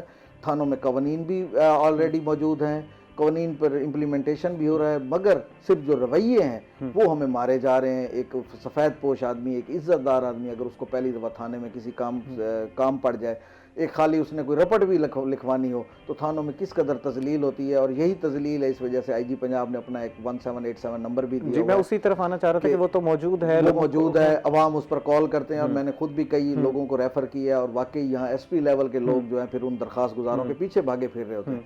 लेकिन क्या क्या ही अच्छा हो कि हमें इस हेल्पलाइन पे कॉल ही ना करनी पड़े, हमें एसएचओ की शिकायत जो है वो डीएसपी से हमें सीपीओ के पास या सीपीओ से आरपीओ के पास या आईजी के कंप्लेंट सेंटर पे ये शिकायत ही ना करनी पड़े। अगर एक साइल जाता है, अगर उसकी आप दरखास्त फर्स्ट इंफॉर्मेशन रिपोर्ट जिस तरह कानून में, अगर आप उसकी दरखास्त फ़ौरन ले लेते हैं और उस पर मुकदमा दर्ज कर देते हैं, बाद में तफ्तीश, आला अदालतें भी आपको कह चुकी हैं, कई सुप्रीम कोर्ट के और हाई कोर्ट्स के जो है ऑर्डर मौजूद हैं, उसके बावजूद आज भी देख लें कि 406 वो जो अमानत में ख़यानत है, 499F बोगस चेक का पर्चा है, डकैती के पर्चे हैं, वो एसओपी के बगैर नहीं होते, वो पूरी एक फ़ाइल चलती है, उसके बाद जाके आप मुकदमा दर्ज करते हैं। क्यों ये इस तरह साइल को जो है वो धक्के एक दफ्तर से दूसरे दफ्तर शटल का आप बना देते हैं, रोलिंग स्टोन बना देते हैं। सिर्फ मैं ये कहता हूँ कि आप पुलिस को सिर्फ उनके रवैयों पर बेहतरी के लिए कोई साइकोलॉजिस्ट जो है वो थानों में तैनात कर दिए जाएं, जो मुलजिम से भी तफ्तीश के वक्त साथ मौजूद हों और लोगों की जो है वो इस तरह काउंसलिंग कर सके तो उनके मसाइल सिर्फ इतनी चीज़ की ज़रूरत है कि उनके जैसे यूसुफ साहब कह रहे हैं कि ट्रेनिंग की ज़रूरत है, बाकी हर चीज़ जो है वो मौजूद है। हम देख रहे हैं कि निज़ाम जो है वो बेहतर होता जा रहा है। जनाब हमारे साहब एक केस हुआ है कि किसी जज साहब वो कोई उनके लाहौर के जो है वो एडिशनल सेशन जज हैं, उन्होंने केस कराया जी, कोई उनके सेब चोरी हो गए हैं। इसके हवाले से ज़रा बताइएगा ये क्या केस है, मामला हल हो जाएगा, पकड़े जाएंगे लोग जी? देखिए आपने ये इस्लामपुरा में एफआईआर हुई था ना, नहीं वो मैं बड़ा और उसमें 2 सेब जो हैं वो उनके चोरी हुए थे, उस पर एफआईआर होगी। तो एक तो पूरा ये अलमिया है। अच्छा वो उन्होंने अपने कानून का ठीक, जज साहब ने अपनी जगह पे कि उनके पास एक राइट है कि किसी की अगर चोरी हो जाए, आज 2 सेब चोरी हुए तो कल 2 मोबाइल उसके चोरी हो जाएंगे अगर वो ना करते। तो उन्होंने अपना इस्तगासा दिया, एप्लीकेशन दी, और उस पे जो है एप्लीकेशन पे अमल दरामद हो गया, एफआईआर हो गई। मेरा सिर्फ यहाँ पे एक क्वेश्चन है कि ये जज साहब के 2 सेब चोरी हुए और उन्होंने एप्लीकेशन दी और एफआईआर हो गई, और दूसरी तरफ किसी के 2 बकरे चोरी होते हैं और वो एप्लीकेशन देता है, 2 गाय चोरी होती हैं। आम मैं गरीब और उसका फर्क बता रहा हूँ, उसको 100 चक्कर लगाने पड़ते हैं। अब एफआईआर का और चोरी के वक्त का टाइम देखें, विद इन टाइम एफआईआर हो गई है। तो जो इनकी एक एसओपी थी, आएंगे छानबीन करेंगे, सिलसिला होगा, कोई एसओपी फॉलो नहीं की, बस आंखें बंद करके जो कानून ख़वातीन के लिए बनाए हैं कि वो कॉल करेंगी और आपने 8 घंटे में एफआईआर देनी है, वही कवानीन का इतलाक उस पर हो गया। अगर आपने करना है तो फिर सब के लिए करें। जेन्युइन एप्लीकांट जो हैं दरखास्त गुजार 22A में देखें, हमारे साथ यूसुफ साहब कोर्ट्स केसेस भी करते हैं, 22A में रोज़ाना दर्जनों लोग, यहाँ पे सैकड़ों बंदे, महीने के हज़ारों एप्लीकेशन आई होती हैं। 22A वो है कि जब अदालतों से, थानों से इंसाफ नहीं मिलता तो फिर अदालत में पर्चे के लिए वो आते हैं, मतलब कि महीना 2 महीने वहाँ ज़ाया करके आते हैं, और बड़े अहम उनके इश्यूज़ होते हैं और रियल इश्यूज़ होते हैं। तो या तो कानून सबके लिए बराबर रखें, अगर बराबर नहीं रखते तो कम अज़ कम फिर उनको भी आप जो है 22A का अख्तियार देते कि अभी हम छानबीन कर रहे हैं, आप वो टाइम लिमिट देखें। उम्मीद करते हैं कि वो जो है वो ये पाए तकमील तक पहुँचेगा। जी बता दूं कि उस वो जो एफआईआर है वो बड़ी मज़ेदार है कि उसमें जो रीडर साहब है उन्होंने एक लाइन लिखी है कि जज साहब ने मुझे हिदायत की है कि मैं पर्चे की दरखास्त मुकदमा दर्ज करा के कार्रवाई उनके सामने पेश करूं। क्या आम साहिल को ये लिख सकता है? और अच्छा ये बताइए कि उसमें दफात किस तरह की लगाई गई हैं, कि क्या जो है वो उसके बाद जब तफ्तीश होती है तो वो फर्स्ट इन्वेस्टिगेशन रिपोर्ट के सादा वो 380 की वो चोरी की जो दफा है वो लगाई गई है। और ये है कि जाहिर है वो उनका वो जो पेशबंदी के तौर पे, जैसे मार साहब ने भी फरमाया कि पेशबंदी के तौर पे ये जरूरी भी थी एफआईआर कि कोई भी चीज चोरी हुई है किसी की, चाहे वो उसका एक आने की है तो वो उसका राइट है कि वो उसकी शिकायत, ह्यूमन राइट्स की हम बात कर रहे हैं, बिल्कुल बेसिक उसका राइट है। मैं एक बात करना चाहूंगा, बिहार थानों कल्चर की, पुलिस बिहेवियर की बात हुई, करोड़ों अरबों रुपए लग गया थाने, खूबसूरत, अक्सर दूल्हा दुल्हन जाके वो फोटो शूट करवा रहे हैं, बिल्कुल तो ऐसा इतना अच्छा निजाम आपने कर दिया, प्रमोशंस हमारे सामने, जो एएसआई था वो इंस्पेक्टर बन गया इसी दौरानिए में जो 20-20 साल लग गए, सारी चीजें दे दी हैं। खुदारा एक अख्तियार उस सेक्शन डिलीट करवा दे, 107 51 751 जिसको बोलते हैं, ये ऐसा सेक्शन है, पुलिस को प्रोविजन अख्तियारात दिए हुए हैं किसी भी SHO IO को कि वो हरासमेंट और टार्चर का ना उनके पास कानूनी जवाब मौजूद है। अच्छा, यानी आपके के साथ कुछ हुआ और हम इकट्ठे गए हैं, बिल्कुल। इसी में कोई आखिरी मैसेज भी हमारे साथ ऐड कर दीजिएगा यूसुफ साहब को। बस वो साथ के दोनों पार्टियों को अंदर बंद कर देते हैं ना, कहते हैं ये झगड़ा हो गया। कहने का मकसद ये है कि बिहेवियर भी तब्दील, चेक एंड बैलेंस होना चाहिए। चेक एंड बैलेंस होना चाहिए। यूसुफ साहब अगर आप बिल्कुल 30 सेकंड में कोई चीज़ ऐड करना चाहते तो प्लीज़ ऐड कर मैं दीजिए। सर अवाम से, लोगों से सिर्फ ये गुजारिश करूँगा कि अगर आप मुसलमान हैं तो खुद पर हज्जतुल विदा पर अमल करते हुए इंसानी हकूक़ के जो है वो यकीनी बनाएं। अगर आप पाकिस्तानी हैं तो आइन और पाकिस्तान में जो लोगों के हकूक़ और फ़राइज़ दिए गए हैं उन पर यकीनी बनाएं, और हुकूमत भी आइन और कानून में जो चीज़ें अवाम के लिए दे चुकी है उसको यकीनी बनाए। बिल्कुल, सेहत और तालीम का इम्प्लीमेंटेशन की भी ज़रूरत है और कानून पर अमल करने की भी बहुत ज़्यादा ज़रूरत है। मोहम्मद यूसुफ आबिद साहब, बहुत शुक्रिया प्रोग्राम में तशरीफ़ आवरी का। हमने ह्यूमन राइट्स के ऊपर जो है वो तफसीलन गुफ्तगू की। माहिर इमरान साहब, बहुत शुक्रिया, आप जब भी प्रोग्राम में तशरीफ़ लाते हैं, I personally enjoyed very much, बहुत कुछ सीखने का मिलता है। नाज़रीन, इसी के साथ प्रोग्राम का पहले हिस्से का वक्त जो इख्तिताम हुआ। ब्रेक के बाद हमारे साथ मज़ीद भी गेस्ट होंगे, so we will be right back.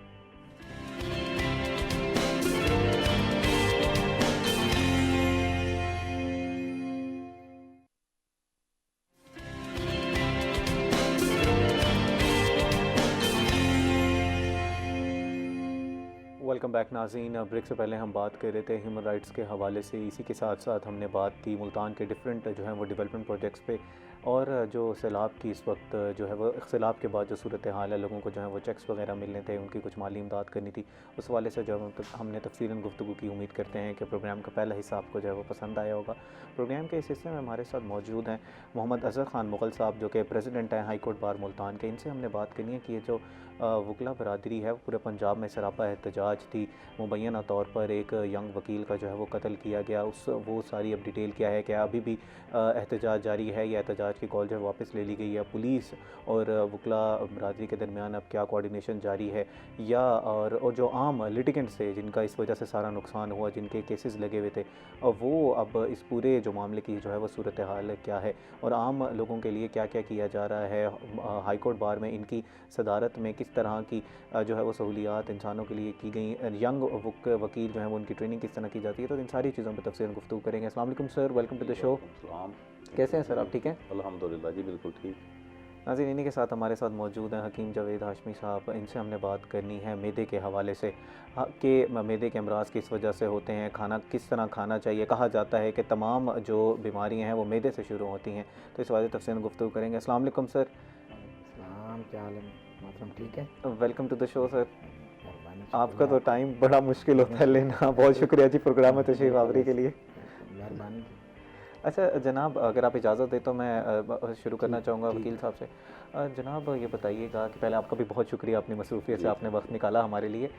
जनाब ये बताइएगा कि ये पूरे वकला बरादरी जो है वो सरापा एहतजाज रही, आम लिटिगेंट्स जो थे वो कह रहे थे कि हमारे केस जो है वो इल्तवा का शिकार हो गए इसकी वजह से, तो बताइएगा कि ये पूरा मामला क्या था? मामला ये है कि हमारे एक नौजवान वकील थे, डिस्ट्रिक्ट बिहाड़ी से उनका ताल्लुक़ था, बिहाड़ी बार में प्रैक्टिस करते थे, प्रैक्टिसिंग लॉयर थे। तो ज़ीशान शबीर डूडी साहब उनका नाम था। तो उसके ऊपर मेरे जो नॉलेज में है एक केस था जो 2025 का एक मुकदमा था, और अभी जो है उसकी कार्रवाई वो चल रही थी। कल को गुनाहगार होना, बेगुनाह होना, ये अदालतों का काम है, वो बाद में जो भी फैसला होता। तो इस वक्त जो मुहिम चल रही है, पंजाब गवर्नमेंट ने जो मुहिम चला रखी है, एक्स्ट्रा जुडिशल मर्डर इसको हम कहते हैं, कि वो चुन चुन के लोगों को मारा जा रहा है। और आप जो मीडिया पे भी नहीं आ रहा, जो सोशल मीडिया पे कहीं ना कहीं वो शो हो जाता है, तो ना प्रिंट मीडिया पे है और ना इलेक्ट्रॉनिक मीडिया पे है जो हालात वाक़यात हैं। तो वहाँ पे एक SHO था, माछी साजिद है शायद उसका नाम, तो वो भी उसी एरिया से ताल्लुक़ रखता था और वो उसी बिहाड़ी के थाने में SHO लगा हुआ था। तो हमारे उस नौजवान वकील को उससे ख़तरा था कि ये मुझे मर्डर कर देगा। ओके। कि जो सूरत हाल चल रही है उसको फ़ायदा उठाते हुए तो इनकी आपस में कुछ हल्की फुल्की कुछ दुश्मनी थी। तो साफ ज़ाहिर है वकील साहब का एक अपना मिजाज होता है और पुलिस वालों का भी एक अपना मिजाज होता है। तो पुलिस वाले ने ये सोचा क्योंकि ये जो हालात चल रहे हैं तो मैं अपना बदला जो है इसी तरह भी ले लूँ। तो उसने मैं ये कि मेरा ख्याल है कि उसने पुलिस के अफसरान को मिसगाइड किया और शायद उनको एतमाद में भी लिया हो। तो वकील साहब ने ऐसा किया कि वो वहाँ के जो मकामी एमएनए हैं उनको साथ लेके डीपीओ के पास गए। ओके। और उन्होंने कहा कि ये आपका जो माछी एसएचओ है ये मुझे मर्डर करना चाहता है, तो मैं आपके सामने आया बैठा हूँ, आप मेरी हिस्ट्री चेक करें, आप देखें कोई मैं क्रिमिनल नहीं हूँ, तो इसके ज़ाती मेरे से इख्तलाफ है, तो ये आखिरी हद तक जाना चाह रहा है, ये मुझे मिलता है कोर्ट में आमना सामना होता है कचहरी में तो ये मुझे घूरता है। अच्छा, ये पहले पुलिस अफसरान के सामने ये बात हो चुकी थी? ये चल रही थी। तो डीपीओ ने कहा जी मैं छुट्टी पर जा रहा हूँ, तो मैं वापसी आके इस मामले को देखता हूँ।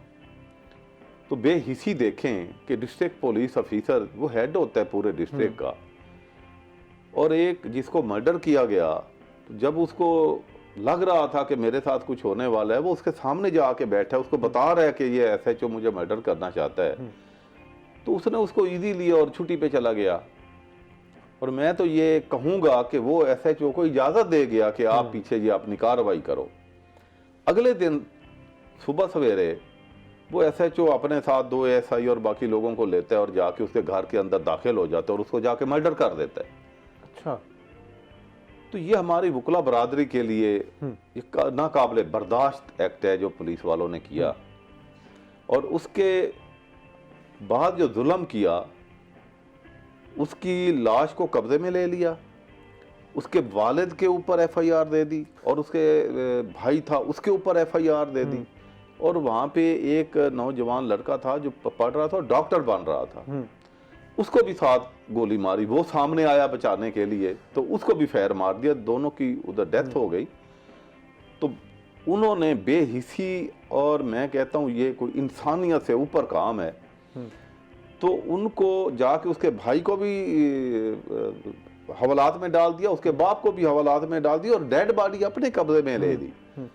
तो डेड बॉडी को लेने के लिए वकुला को रोड के ऊपर धरना देना पड़ा जाके। तो जो हमारी वहाँ की एग्जीक्यूटिव बॉडी है, सदर है, सेक्रेटरी है, और वहाँ के जो वकुला हैं उन्होंने बाकायदा रोड ब्लॉक किया। तो ये जो खबर है वो सोशल मीडिया पे ऊपर वायरल हुई और पुलिस वालों ने उस धरने को देखते हुए फिर उनको डेड बॉडी वापस दी। और उसकी सूरत हाल ये है कि बाद में जाके उनको धमकियां दी घर में जाके पुलिस ने कि अगर आपने इस केस की पैरवी की तो हमसे बुरा कोई नहीं होगा। अच्छा। ये कोई अंधेर नगरी की इंतहा है, ला कानूनियत की इंतहा है।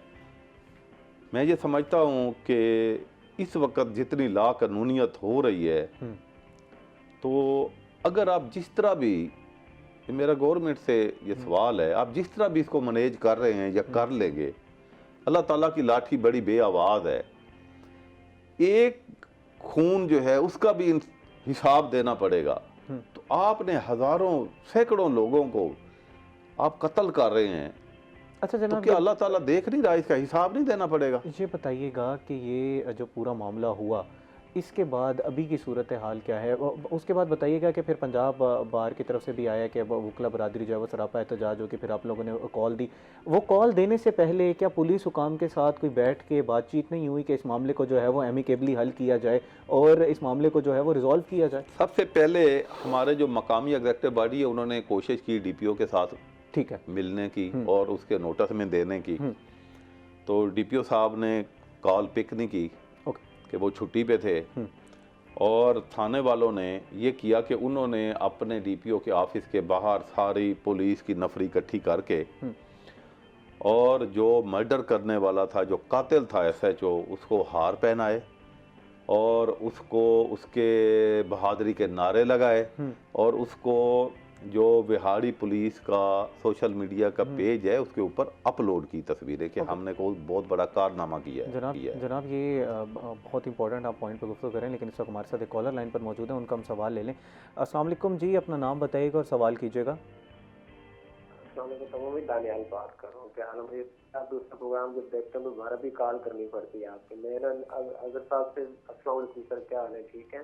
जी वालेकुम सलाम। बड़े यानी कि ये जिशान डार साहब के बारे में बड़ी इन्होंने पेशरफ्त की है और बड़ा इन्होंने इख्तियार रिकॉर्ड किया और बड़ा सब कुछ किया और ये होना चाहिए था। एक वकील का कत्ल नहीं, तमाम माशी का कत्ल हुआ है। ये बड़ा बड़ा जुल्म किया उन्होंने कि इनकी कारकर्दगी को हम जहाँ पेश करते हैं। वो हमारे भी भाई हैं, वकील हैं, उन्होंने बड़ा एफर्ट किया, उनको बड़ी धरना दिया है जिसकी वजह से वो बंदे गिरफ्तार हुए। अगर ये ना होता ना, अगर ये आज छोड़ देते तो नेक्स्ट टाइम भी ऐसा वो हर किसी के साथ जुल्म करता। अगर उसके साथ कोई मसला था या कोई FIR थी या कोई भी मसला मसाइल था, वो इनसे बैठ के बात करते, इनके नोटिस में देते, जनाब आपको फलाने बंदे के साथ में ये मसला था, हमें ये बंदे की गिरफ्तारी चाहिए या किताब करना, हमें इजाज़त दीजिए। तो उसका प्रोसेस होता है। ये गलत किया उन्होंने, उसे मार के उल्टा जो उन्होंने अपने ऊपर ये जुर्माना किया है। मैं जोर मरम्मत करता हूँ मेरी बाला काम से, उनसे दरबार से भी गुजारिश है कि वो इनकी जो है ना भरपूर करें, इनको कैफे किरदार करें। जी दानियाल साहब बहुत शुक्रिया। आप हमारे रेगुलर जो है वो वॉचर हैं, हमेशा हमें जो है वो कॉल करते हैं और हमें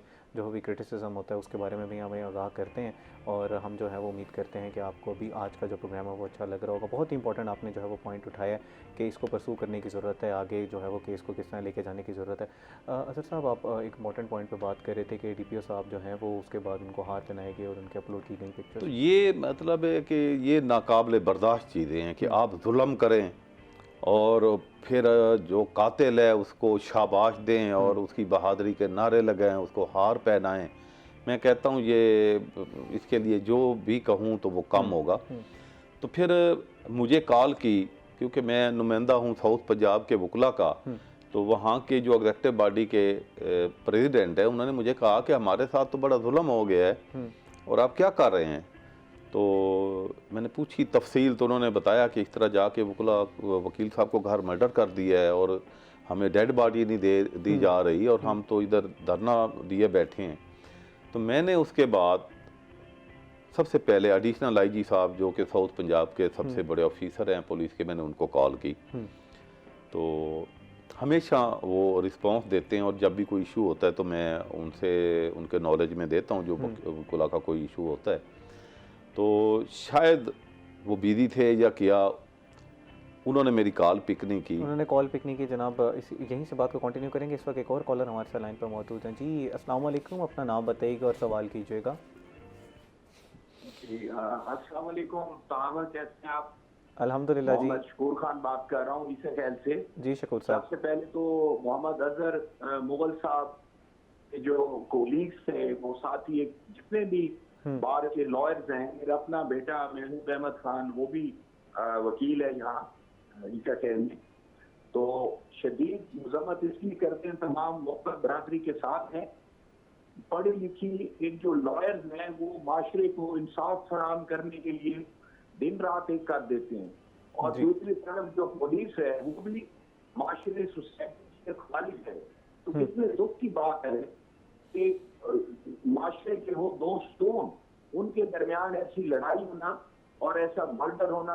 मैं समझता हूँ ये तो जहालत का वो दौर नजर आ रहा है जो सदियों पहले था। अब एक पढ़ा लिखा माशरा बात करना तो मुतहम्मिल हो सकता है, और ना पढ़ा लिखा माशरा ये सोच सकता है कि इस किस्म का मर्डर हो। मैं समझता हूँ कि गवर्नमेंट को चाहिए कि ऐसे लोगों की सलाह करें, वो किसी भी फील्ड में हो, कि आप इतने जज्बाती ना हो। आप तो आपके अंदर सब्र और तहम्मुल होना चाहिए और लॉयर्स का। और मैं समझता हूँ लॉयर्स फोरम ने जो आवाज उठाई है वो बिल्कुल जायज है, उनको इंसाफ मिलना चाहिए। और जो एक लॉयर जो उनको बेदर्दी से कत्ल कर दिया गया ज़ीशान बशीर को, उनको इंसाफ मिलना चाहिए। बिल्कुल। जिसने जुर्म किया उसको इंसाफ में जरूर लाना चाहिए। बिल्कुल इंसाफ मिलना चाहिए और इस मामले को में बेरहमी और बढ़ेगी। जी शकूर साहब बहुत शुक्रिया। इसी हवाले से जो है हम गुफ्तगू कर रहे हैं और बिल्कुल इंसाफ मिलना चाहिए। इस केस को जो है वो परसू करने की ज़रूरत है। नाज़रीन इस बात को यहीं से कंटिन्यू करेंगे, लेकिन इस वक्त हुआ एक ब्रेक का। ब्रेक के बाद हम बात यहीं से कंटिन्यू करेंगे। We will be right back.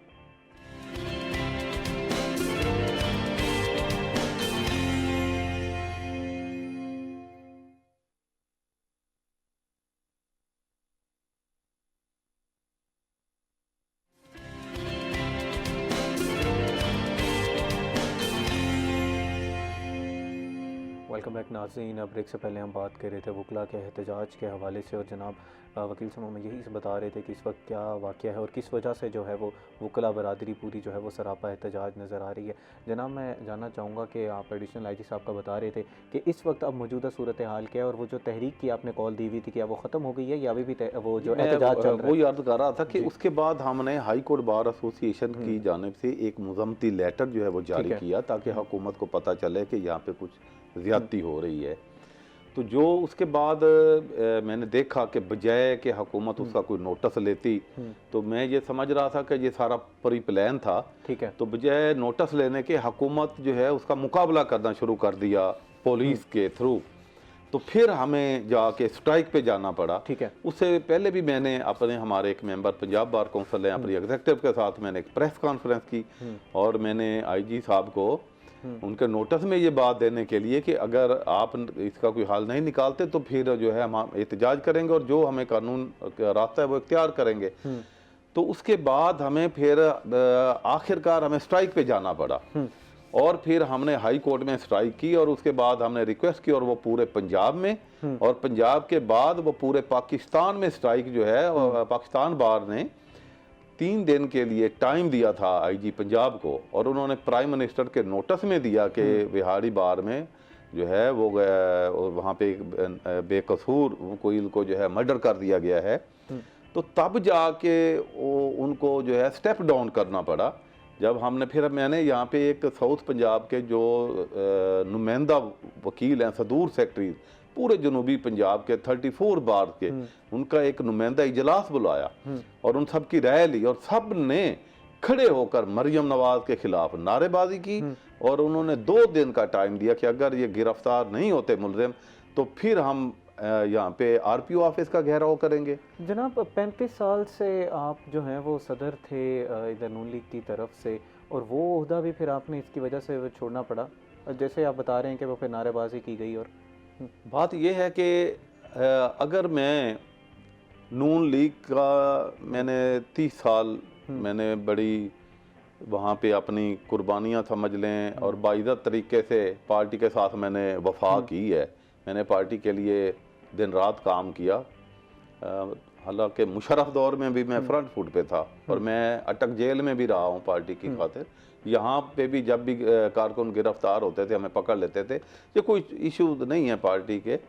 बात ये है कि जिन बरादरी ने, कम्युनिटी ने मुझे अपना नुमाइंदा बनाया है, आज उनको घर जाके मर्डर कर दिया गया, तो मैं या तो उनके साथ खड़ा होता जो मर्डर कर रहे हैं, या मैं उनके साथ खड़ा होता जिन्होंने इस मनसब पे अल्लाह पाक की ज़ात के करम के बाद मुझे बिठाया है और उनके ऊपर बुरा वक़्त है, उनको मर्डर किया जा रहा है। तो ये मेरे ज़मीर की आवाज़ थी कि मैंने कोशिश की कि आप ज़्यादती कर रहे हैं, बजाय कि उनको शर्मिंदगी होती कि हमने ज़्यादती की है और भी ज़्यादतियाँ कर रहे हैं, तो वो फिर हमारे सामने खड़े हो गए, उन्होंने मुकाबला शुरू कर दिया।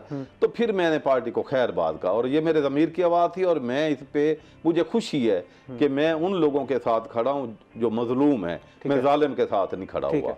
अच्छा जनाब, अब ये बताइएगा कि एहतजाज वो जो आपने पूरे 1 हफ्ते का किया, वो जो है वो गिरफ्तारियां हो गई हैं, जो आप लोगों के मुतालबात थे वो पूरे जी हुए? बिल्कुल। हमारी जो डिमांड थी, हमारी मेन 2-3 डिमांड थी। एक हमारा पहली डिमांड ये थी कि जो मुल्ज़मान हैं, जो कातिल हैं, उनको गिरफ्तार करें। ठीक है। तो उनको गिरफ्तार ही नहीं कर रहे थे। अच्छा, वो उसी थाने में ऐसे चोर लगा हुआ बैठा है, बल्कि उसकी सिक्योरिटी बढ़ा दी गई। अच्छा, तो ये बड़ा अजीब और गरीब सूरत हाल है, ये दर्दनाक चीज़ें हैं जो मैं यहाँ बैठा बयान कर रहा हूँ।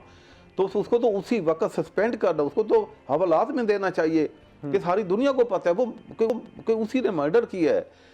तो उसके बाद फिर ये हुआ कि हमारा दूसरा मुतालबा था कि जो डीपीओ हैं, जिनके नॉलेज में दी गई, जाके बता रहे हैं कि ये मुझे मर्डर करना चाहते हैं, उसको यहाँ से ट्रांसफ़र करें। तीसरा हमारा मुतालबा था कि अच्छा, इन्होंने फिर ये किया कि उसी SHO की जो इंक्वायरी है, उसी थाने उसके मातहत एक सब इंस्पेक्टर, एक छोटा ऑफिसर, वो उसकी इंक्वायरी करने लग गया, ये कैसे हुआ, ये क्यों हुआ। जो हमने कहा ये क्या अंधेर नगरी है। तो फिर ये हमारी ये 2-3 जो थी गुजारिशात के डीपीओ को ट्रांसफ़र किया जाए, और जो SHO है और उसकी टीम को गिरफ्तार किया जाए। और तीसरा ये था कि कस्टोडियल डेथ एक्ट है 2022 कि जब पुलिस की कस्टडी में कोई कि आप किसी को मर्डर करते हैं, जब उसकी डेथ हो जाती है, तो फिर उसकी इंक्वायरी जो है वो FIA करे, फिर वही पुलिस वाले ना करें, वो खुद ही मुलजिम और खुद ही मुनसिफ हों। तो ये हमारी डिमांड थी, तो ये हमारी डिमांड पूरी हो चुकी हैं। ठीक है, DPO को ट्रांसफ़र कर दिया वहाँ से, और जो पुलिस वाले हैं उनको गिरफ्तार कर लिया, और बाकायदा जो है वो उन्होंने फाइल भेज दी है FIA के पास, और उन्होंने अपनी तफ्तीश भी शुरू कर दी है। तो फिर हमने अपनी जो स्ट्राइक थी वो वापस ले ली है। ठीक है। और इस वक्त अब कोई स्ट्राइक नहीं है? कल कहा जा रहा था कि मंडे, एक हफ्ते का था, मंडे तक भी स्ट्राइक नहीं, इस वक्त कोई स्ट्राइक नहीं है। देखें, हमने हर चीज़ में जो है ना वो दुश्वारी नहीं पैदा करनी होती, हमने आसानियाँ पैदा करनी होती हैं। हमने इस कौम का भी सोचना है, आवाम का भी सोचना है कि जो अब बखर भी हमारे साथ है, बखर से जो क्लाइंट आता है, लिटिगेंट आता है, तो उसके मसाइल होते हैं, हमने खुशी से स्ट्राइक नहीं करनी होती। और मैं एक बात वादे कर दूं, मेरी ये ख्वाहिश थी कि मेरे टिनोर में स्ट्राइक ना हो हाई कोर्ट में, कि ये ट्रेंड बन चुका है छोटी छोटी बातों पे स्ट्राइक करना, मेरे ऊपर बहुत प्रेशर होता था। तो यकीन जाने 9 माह के बाद मैंने अगर हाई कोर्ट में स्ट्राइक की तो ये पहली स्ट्राइक थी 9 माह में। हमारी कोई स्ट्राइक नहीं है, ये रिकॉर्ड की बात है। और ये हमने जब ये देखा कि हमारे साथ ये जुल्म की इंतहा हो गई है, तो फिर जाके हमें गवर्नमेंट के खिलाफ जाना पड़ा, और फिर हमने स्ट्राइक एहतजाज किया। और लेकिन आपकी जो है वो डिमांड्स मीट हो गई, और उम्मीद करते हैं बिल्कुल, कि ये और पाए तकमील हुकूमत तक जो है वो पहुंचेगा। स्टेप डाउन हुई है, और उसको होना पड़ा है ये, और अगर वो ना होती तो इसके नतीजे और भयानक आते। ठीक है जावेद साहब, बहुत इंपॉर्टेंट जो है वो मौजू पे गुफ्तगू हो रही थी, लेकिन हमने जो है वो मैदे के ऊपर गुफ्तगू करनी है कि खाना खाने के आदाब क्या हैं, किस तरह जाए। कुछ लोग कहते हैं कि खाना खाने के बाद पानी पी लेना चाहिए, कुछ लोग कहते हैं कि खाना खाने के बाद पानी नहीं पीना चाहिए। तो ज़रा आप हमारे साथ एक प्रोफेशनल मौजूद हैं, ज़रा ये बताइएगा कि खाना खाने के बाद पानी पी लेना चाहिए? एक बात है कि मैदा हमारा जो है ना, ये एक कार्बोरेटर है। ठीक है, हर चीज़ जो है ना इसमें से दाखिल होकर घर सारी सप्लाई लाइन चलती है। अगर हमारा मैदा सही है तो हर चीज़ होती है। वैसे खाने के फ़ौरन बाद पानी नहीं पीना चाहिए, दरमियान में पानी पी लेना चाहिए। अच्छा, ठीक है। और वो भी ज़्यादा नहीं, आधा गिलास 2-4 घूंट ले लें, ताकि वो जो है ना वो तहलील हो जाए। ज़्यादा पानी पीने से फ़ौरन बाद जो है ना ग़िज़ा के वो फिर मैदे की कम्प्लिकेशन पैदा हो जाती है, अंतड़ियों में इन्फेक्शन हो जाता है, और चीज़ें हो जाती हैं। रोटी सही तरीके की हज़म नहीं हो सकती, ग़िज़ा जो है वो वहीं की वहीं ठहर जाती है। अच्छा जनाब, कुछ लोग जैसे ही खाना खाते हैं उसके बाद उन्हें ये अपना पेट महसूस होता है, ब्लोटेड महसूस होता है, गैस की शिकायत बढ़ जाती हैं, तो उसकी वजूहात क्या होती हैं? खाने के दौरान खाते हैं कि गैस अंदर दाखिल हवा जो है वो दाखिल होना शुरू हो जाती है, जिसकी वजह से इस तरह का बाद बंदों की आदत होती है खाना भी शुरू कर देते हैं और बातें भी साथ शुरू कर देते हैं, साथ साथ बातें भी हो रही हैं, वो भी हो रहा है, और वो उसमें खलल पड़ जाता है। उसमें सांस की नाली में भी कोई ना कोई चीज़ दाखिल हो रही है, हर चीज़ हो रही है, उस वजह से ये सारी कम्प्लिकेशन जो है ना ये सारी पैदा होती हैं। और फिर खुराक का भी उसमें असर होता है कि उसमें मिसाला जात क्या हैं, और उसमें गोश्त कौन सा उसमें है, सब्जियां कैसी हैं, जैसे गोभी का इस्तेमाल है, जब चने की दाल है, या दूसरी वो चीज़ें होती हैं, तो उस वजह से ये गैस का प्रॉब्लम हो जाता है। जनाब, ये कहा जाता है कि तमाम सारी बीमारियां जो है ना वो एक इंसान की मैदे से शुरू होती हैं। ये बात बिल्कुल ठीक है? बिल्कुल, इसमें तो कोई दूसरी राय नहीं है। अच्छा, इसमें कोई दूसरी राय नहीं। अच्छा, ये बताइएगा, एक और चीज़ भी इसी के साथ कहा जाती है कि आपने मैदे को ठीक रखना है तो मुतवाज़िन ग़िज़ा है। वो मुतवाज़िन ग़िज़ा से क्या मुराद है, किस तरह की ग़िज़ा है? मुतवाज़िन ग़िज़ा ये होती है कि भाई ना हमारा मैदा जो है ज़्यादा गर्म खुराक को कबूल करता है और ना ज़्यादा ठंडी चीज़ को कबूल करता है।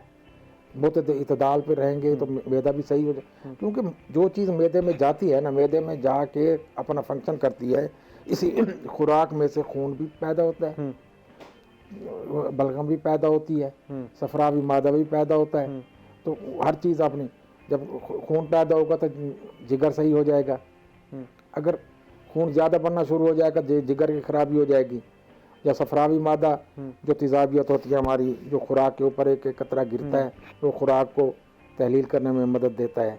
तो अगर वो ज़्यादा बनना शुरू हो गया तो फिर सफरावी अमराज पैदा हो जाएंगी, जरकान जिसको हम बोलते हैं, जी। वो हो जाएगा। इसलिए इतदाल जो है ना वो बड़ा ज़रूरी है। अच्छा, खाने के वो किस तरह होने चाहिए, आदाब किस तरह करने चाहिए? खाने के आदाब जो है ना ज़्यादा गोश्त का इस्तेमाल करें आप, ठीक है। उसके साथ यह है कि कोलेस्ट्रॉल ज़्यादा हो जाता है, और ना ज़्यादा गर्म चीज़ें इस्तेमाल करें, ताकि ये है कि खून में हिद्दत भी पैदा ना हो, ब्लड प्रेशर अप ना हो, नमक का कम से कम इस्तेमाल करें आप उसमें। अच्छा, और ये आजकल जो ये मिसाला जात आ रहे हैं ना, ये सारा केमिकल की मार है इसमें। मैं वही पूछना चाह रहा था कि अब जब मुतवाज़न ग़िज़ा की हम बात करते हैं तो उसमें किस तरह की ग़िज़ा होनी चाहिए, गोश्त का कितना हिस्सा होना चाहिए, सब्जियों का कितना हिस्सा होना चाहिए, जैसे हमारे मौसमी फल हैं वो किस टाइम खाने चाहिए, क्या रात के टाइम खाने चाहिए, तो ज़रा तरतीब से बताइएगा। हाँ, उसका ये होता है कि एक तो आप नाश्ते को रूटीन बनाएं। ठीक है। बाज़ आदमी होते हैं को नाश्ता करते नहीं है, भाई चाय का कप पी लिया, बिस्किट खा लिया, फिर उन्होंने दोपहर का खाना जाके लंच करना है। ऐसा नहीं होता। हम डिनर कर रहे हैं रात को 9-10 बजे, ठीक है, फिर खाना खाते हैं हम दोपहर का जाके 2-3 बजे। ये दौरान में जितना ये मैदा है ना हमारा, ये सारा खाली रहता है। ठीक है। और ये ग्राइंडिंग मशीन है एक किस्म की, ये इसने तो अपना वर्क जारी रखना है ना।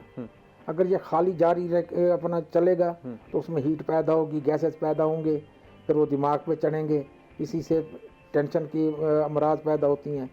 और इसमें जो चीज़ भी फिर डालेंगे वो सही तरीके का वर्क नहीं करेगी। लिहाजा जब भी आपको भूख महसूस हो तो थोड़ा थोड़ा उसमें अपना ग़िज़ा ज़रूर देनी चाहिए, चाहे वो बिस्किट की सूरत में हो, चने की सूरत में हो, या कोई मेवाजात की सूरत में हो, या कोई एक फल, एक सेब सुबह नाश्ते में ले लिया, दूध का एक गिलास ले लिया, ताकि यह है कि हमारी जितनी कैल्शियम हमें चाहिए वो भी हमें मिल जाए और जो हमारे मैदा उसको कबूल भी कर ले। जनाब, आपने ये दूध की बात की, इसके हवाले से एक मेरा ज़ाती एक सवाल भी है कि क्या रात के टाइम पे अगर कोई शख्स खाना नहीं खाता तो वो दूध पी के सो जाए वो बेहतर है, या सुबह दिन के टाइम दूध को जो है वो इस्तेमाल करना चाहिए?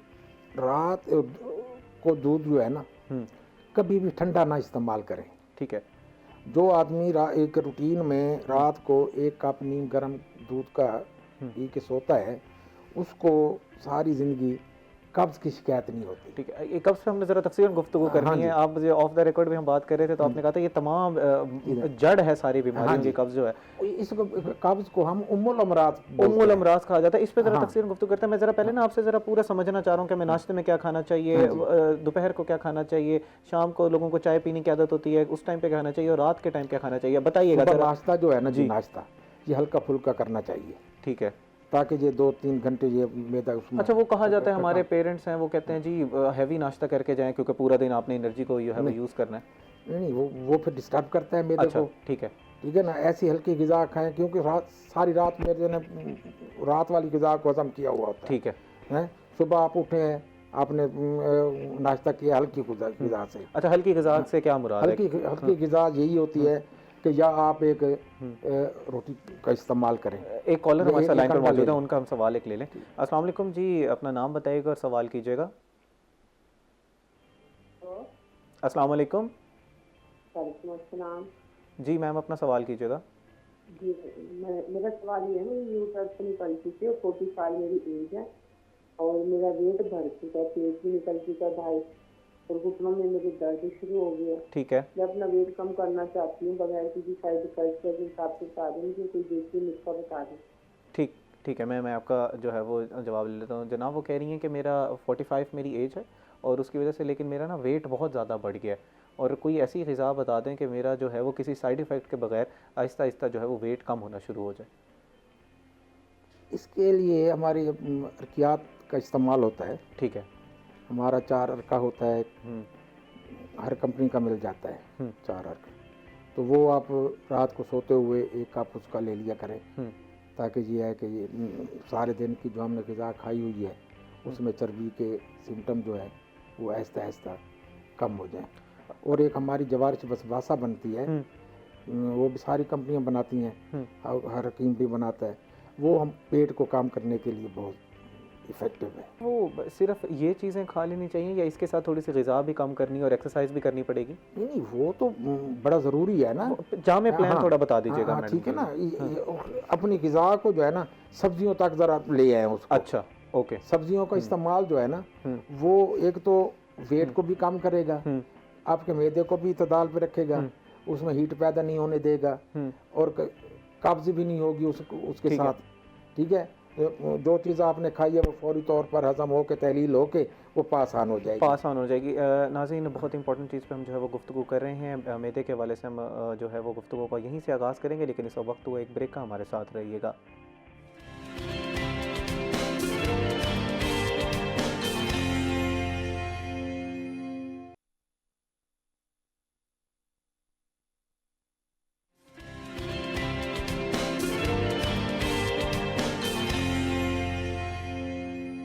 वेलकम बैक नाज़रीन। ब्रेक से पहले हम मैदे के हवाले से जो है वो गुफ्तगू कर रहे थे।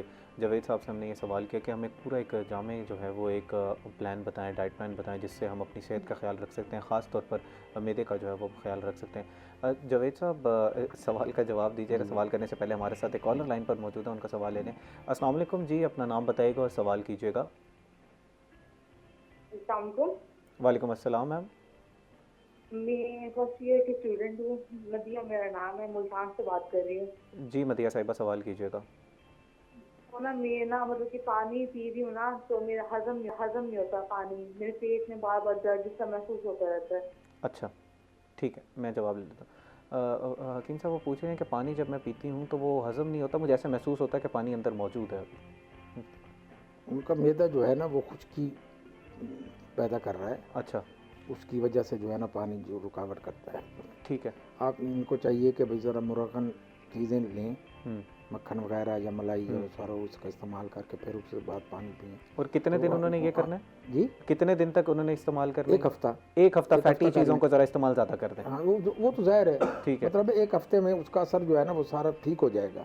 ठीक है। वैसे पानी जो है ना वैसे ज़्यादा पीना चाहिए। कितना अमूमन कितना पानी पीना हमारी चाहिए? आदत है कि हम सर्दियों में पानी नहीं पीते जी हालांकि सर्दियों में भी 6 गिलास कम से कम पानी के ठीक है। होना चाहिए। अच्छा, इसी पानी से अब अपने गर्मियों में तो ज़्यादा इस्तेमाल हो जाता है। हाँ जी, क्योंकि पानी के साथ ही हमारी सारी ज़िंदगी है।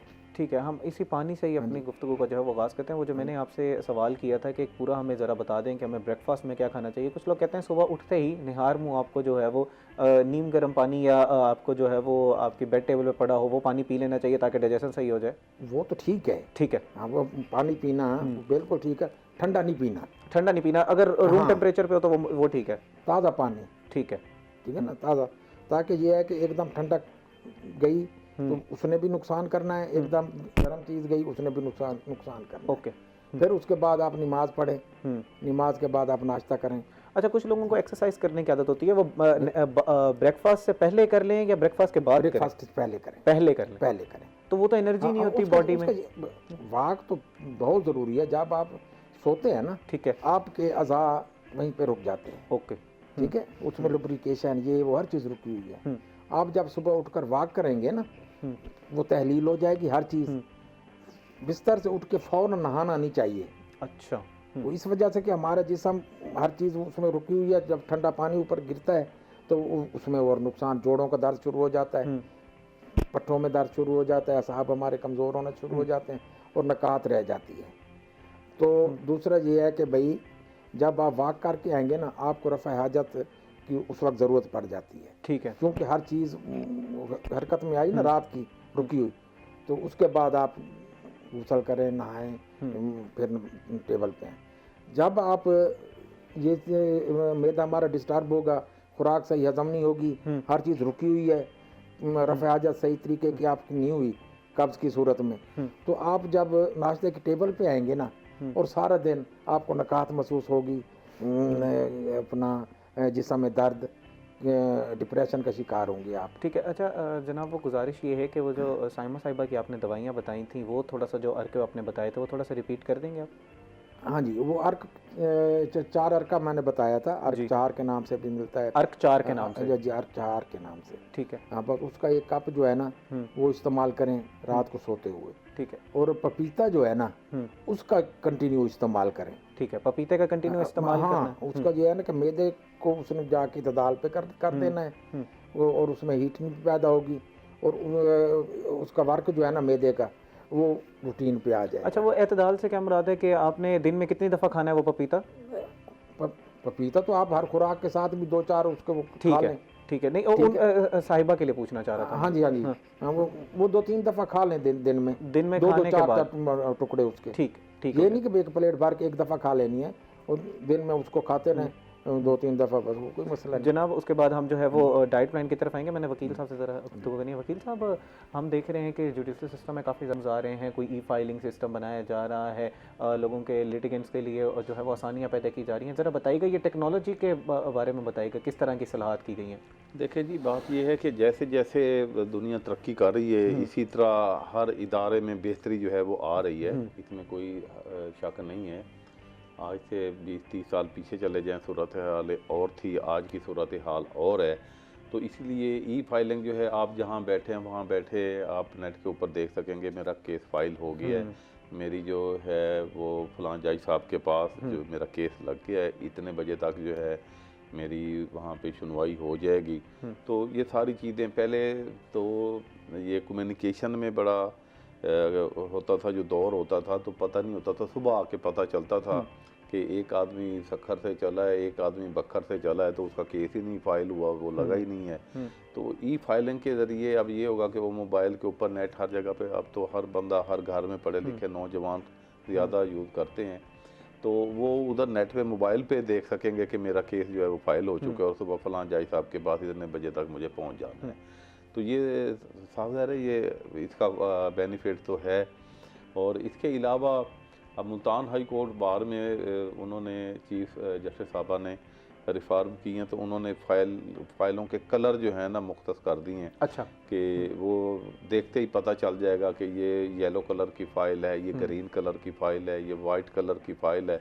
तो ये जो केसेस हैं तो उसके हिसाब से भी ये एक नया उसमें है, काफ़ी बेहतरी है।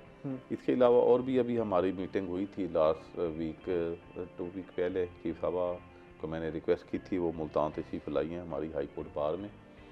तो यहाँ पे कुछ इनॉग्रेशन थी और हमारी डिस्ट्रिक्ट बार एसोसिएशन की और हाई कोर्ट बार एसोसिएशन की हमारी मीटिंग भी, उनसे काफ़ी लंबी मीटिंग हुई।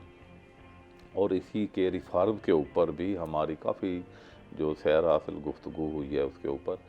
और आने वाले दिनों में काफ़ी सारी चीज़ें जो हैं, जो मौजूदा दौर की जो है ज़रूरियात हैं, उनको मद्देनज़र रखते हुए ये इंशाअल्लाह ये हो जाएंगे। असर साहब, ये बताइएगा कि आपकी सदारत में किस किस तरह के इकदाम उठाए गए? अगर हम हाई कोर्ट बार के हवाले से गुफ्तगू करें, आपने क्या क्या चीज़ें जो हैं वो बेहतर की, किस तरह के रिफॉर्म्स आप लेके आए? देखिए, 2-3 चीज़ें होती हैं जो करनी चाहिए और मैंने की भी हैं, कि जो लोग हमें मुंतखब करते हैं तो उनके लिए, उनकी सहूलियात के लिए हम क्या क्या कर सकते हैं। ठीक है। तो बार एसोसिएशन के देखें तो बार एक ऐसा सवाल है जिसका ज़रा तफसीलन हम जवाब आपसे चाहेंगे। इस वक्त तो है एक ब्रेक के बाद इस बात को यहीं से कंटिन्यू करेंगे। सो नाज़रीन, we will be right back.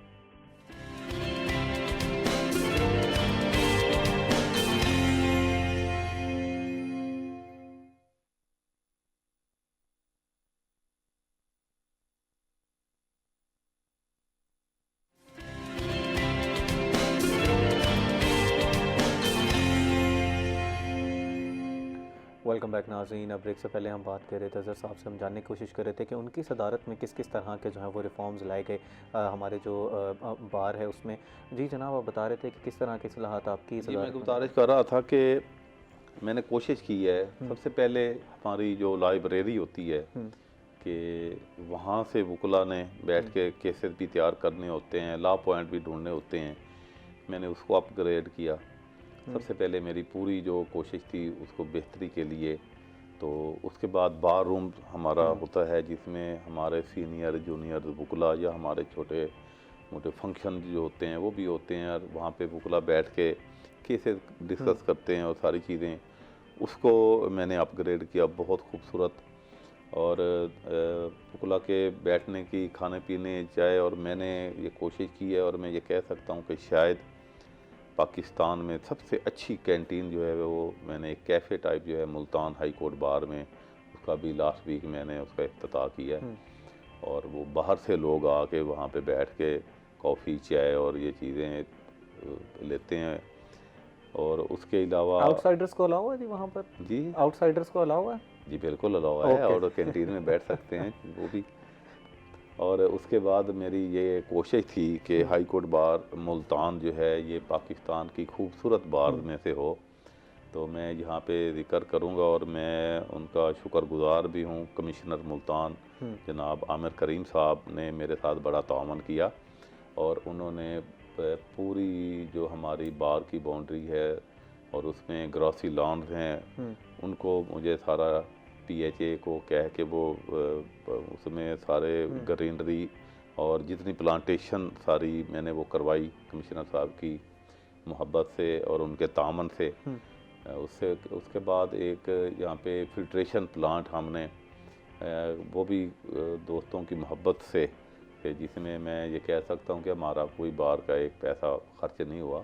ठीक है। तो एक जदीद जो है फिल्ट्रेशन प्लांट जो है वो हमने लगवाया मैंने आके, और उसका पानी जो है वो बाहर के लोग भी 24 घंटे वो खुला रहता है। अच्छा लोग जनाब, आम साइलिन के लिए बताइएगा कि उनके भी बड़े मसाइल होते हैं वो जी, क्लब बरादरी के मैं हवाले वही से। कह रहा हूँ कि जो हमारे लिटिजेंट आते हैं उनके बैठने के लिए, उनका पानी पीने के लिए, तो जो हमारे ग्रासी लान थे उनको मैंने उनकी सफाइयाँ खूबसूरत बनवा के वहाँ पे मैंने कुछ बेंचेज रखवाए हैं जिनके ऊपर वो आके बैठते हैं।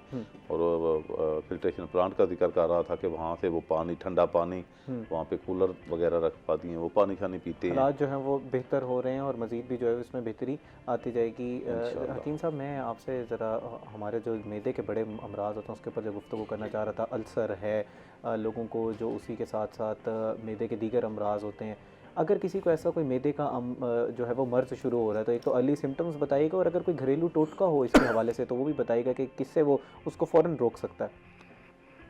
मेन इसका जो है ना मैदे का अल्सर पैदा हो जाना, वो होता है ऊट पटांग चीज़ें खाने से। ये जो बाहर से चीज़ें हम खा रहे हैं, बाहर से हम जो चीज़ें खाते हैं ना, पिज़्ज़ा खा लिया, जो खा लिया, तो उस वजह से मैदे का अल्सर ये है कि जलन शुरू हो जाती है मैदे में, भूख कम हो जाती है और वॉमिटिंग शुरू हो जाती है उसमें। तो उसके लिए हमारा घरेलू टोटका ये है कि एक अपना जड़ी बूटी है हमारी मुलट्ठी के नाम से। ठीक है। मुलट्ठी का सफ़ू बना के अपने घर में रखें। वो 1 चम्मच रात को सोते हुए या दोपहर को एक टाइम वो उसका मैदे के लिए ले लिया करें, ताकि ये है कि अंदर जितना भी इन्फेक्शन है वो सारा उससे ख़त्म हो जाएगा और भूख भी बढ़ेगी। अल्सर के बारे में आम लोग ये समझते हैं कि जैसे ये लाइलाज मर्ज़ है, क्या इसका इलाज मौजूद है, इलाज किया जा सकता है? इसका इलाज मौजूद है। ठीक है। इसका एक तो अपनी खुराक को आप सही करें, ठीक है, ये सारे केमिकल वाले मिसालें छोड़ें। जैसे हमारे पुराने दौर में चलता था, हर चीज़ बाज़ार से लेकर घर में पीस के उसको हम करते थे। अब रेडीमेड चीज़ें आ जाती हैं। जो गोश्त आप घर में पकाते हैं तो जो 1 घंटे में गलता है, तो जब आप होटल पे जाते हैं वो 15 मिनट में उगाल के उसको, हाँ, वो पहले से क्योंकि तैयार होता है वो उसको किया जाता है। अच्छा, इसमें खट्टी डिकारों के बारे में बताइएगा और बदहज़मी के बारे में बताइएगा, लेकिन इस वक्त हमारे साथ एक कॉलर लाइन पर मौजूद है, उनका सवाल ले लें। अस्सलाम वालेकुम जी, अपना नाम बताइएगा और सवाल कीजिएगा।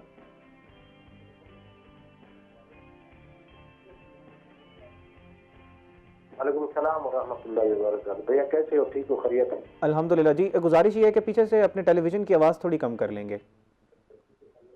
जी हाँ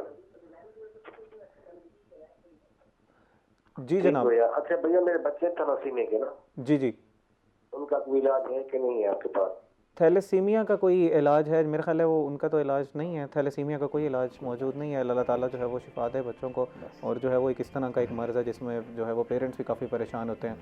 थैलेसीमिया के बारे में ज़रा बताइएगा कि किस तरह जो है वो बच्चे की ख्याल रखा जा सकता है, क्योंकि बस खून की कमी की जितनी हमारी खुराक है वो उसका इस्तेमाल कराएं उसको, ठीक है, खुराक उसकी तदाल पे रखें, जूसेस का उसको इस्तेमाल करवाएं, और ज़्यादा नहीं, मतलब अद्वियात पे उसको न ले जाएं, ताकि मैदा जो है ना, जो थोड़ा बहुत वर्क कर रहा है, जो खून पैदा कर रहा है, तो वो भी ख़त्म हो जाता है उसमें। अच्छा, बाजारी चीज़ें उसकी सारी बंद कर दें, बाजारी चीज़ें सारी बंद कर दें, जो नेचुरल जूसेस हैं वो दीजिए, और एहतियातें थोड़ी सी बता दें इस हवाले से। सेब का इस्तेमाल उसको जूसेस पिलाएं, सेब के, केले का इस्तेमाल भी करा सकते हैं उसको, और दूध का इस्तेमाल भी जारी रखें उसका। केला और दूध जो है ना वो सेहत के लिए, हड्डियों के लिए, असाब के लिए बहुत ज़रूरी है, और ख़ास तौर पे बच्चों में। ठीक है ना, बच्चों में केला और दूध इसका इस्तेमाल बहुत ज़रूरी है। कोई ख़ास एहतियात है थैलेसीमिक बच्चों के लिए जो बाकी हमारे नाज़रीन सुन रहे हैं, उसके लिए भी बता दीजिएगा कि उन बच्चों का किस तरह जो है वो ख्याल रखता है? वही है ना, मतलब है कि उनको खुराक 3 टाइम इतदाल पे रखें, ठीक है, वो ज़्यादती नुकसानदेह है बच्चों के लिए, खुराक ज़्यादा नहीं देनी, ठीक है, और नेचुरल जूसेस दें जो आम मुतवाज़न ग़िज़ा है वो इस्तेमाल, वो जो रूटीन में घर में चलता है, ठीक है, वो करें। होटलिंग ज़्यादा ना कराएं उसको, हफ्ते में 1 दफ़ा की जा सकती है, एक दफ़ा वो तो है ना, मतलब रूटीन में नहीं करनी उसको, रूटीन में नहीं करनी। अच्छा जनाब, हम बात कर रहे थे बदहज़मी के बारे में और खट्टी डिकारों के बारे में, इनकी वजूहात क्या होती हैं और इसका फिर मुकाबला किस तरह किया जा सकता है? खट्टे डिकार बदहज़मी तो हो जाती है ना ओवर डाइटिंग से। अच्छा, तो खुराक ज़्यादा खा कुछ लिया लोगों को ऐसी शिकायत होती है जैसे वो अंडे की कैफियत से, हाँ, जैसे वो गंदे डकार आ डकार जाता है, रहते जो हैं। मतलब ज़्यादा इस्तेमाल होता है। तो उसके लिए घर में 3 चीज़ों का सफ़ूफ बना के रखें, सौंफ, अजवाइन और सफ़ेद ज़ीरा। जब भी आप ग़िज़ा खा लें तो छोटी चमची जो होती है हमारे घर में, वो उसके लिए अपना चीनी मिलाने के लिए चाय में, तो वो आधा चम्मच ले लिया करें, वो जो सारे बदहज़मी वाला सारा ख़त्म हो जाएगा। अच्छा साहब, बिल्कुल प्रोग्राम के हम आखिरी हिस्से में मौजूद हैं। लास्ट अगर 30 सेकंड में if you want to add something तो प्लीज़ ऐड कर दीजिएगा। देखें जी, मैं गुजारिश करूँगा, आज की जो मौजूदा सूरत हाल है, तो मैं एक मैसेज देना चाहूँगा मौजूदा गवर्नमेंट को कि आप पुलिस के निज़ाम को बेहतर करें और जितने पुलिस के आप SHO ऑफिसर लगाते हैं उनकी तालीम और तरबियत के ऊपर जो है ना वो तवज्जो दें। अब उनको थोड़ा सा जो है वो ट्रेन करने की तालीम ज़रूरत जो है है ना ये बहुत ज़रूरी है और तरबियत भी उनकी बहुत ज़रूरी है। ठीक है। मोहम्मद अज़हर ख़ान मुग़ल साहब, बहुत शुक्रिया प्रोग्राम में तशरीफ़ अफ्रीका। हमने तफ़सीलन जो है वो हर मौजू पे जो है वो गुफ्तगू की, ख़ास तौर पर आपके रिफॉर्म्स के हवाले से, इसी के साथ साथ जो भी हालिया वक़ुआ उस पर जो है तफ़सीलन गुफ्तगू की। हकीम साहब आपका भी बहुत शुक्रिया। हकीम जावेद हाशमी साहब हमारे साथ प्रोग्राम में मौजूद थे, उन्हें तफ़सीलन मैदे के हवाले से गुफ्तगू की। उम्मीद करते हैं कि जितने भी आम तौर पर लोगों को अमूमी तौर पर मसाइल होते हैं उनका जो है वो हल निकालने में हमको जो है वो कामयाब हुए होंगे। नाज़रीन, उम्मीद करते हैं कि आज का प्रोग्राम आपको पसंद आया होगा। इसी के साथ अपने मेज़बान तेहाम आज़म को दीजिए इजाज़त। अल्लाह निगहबान।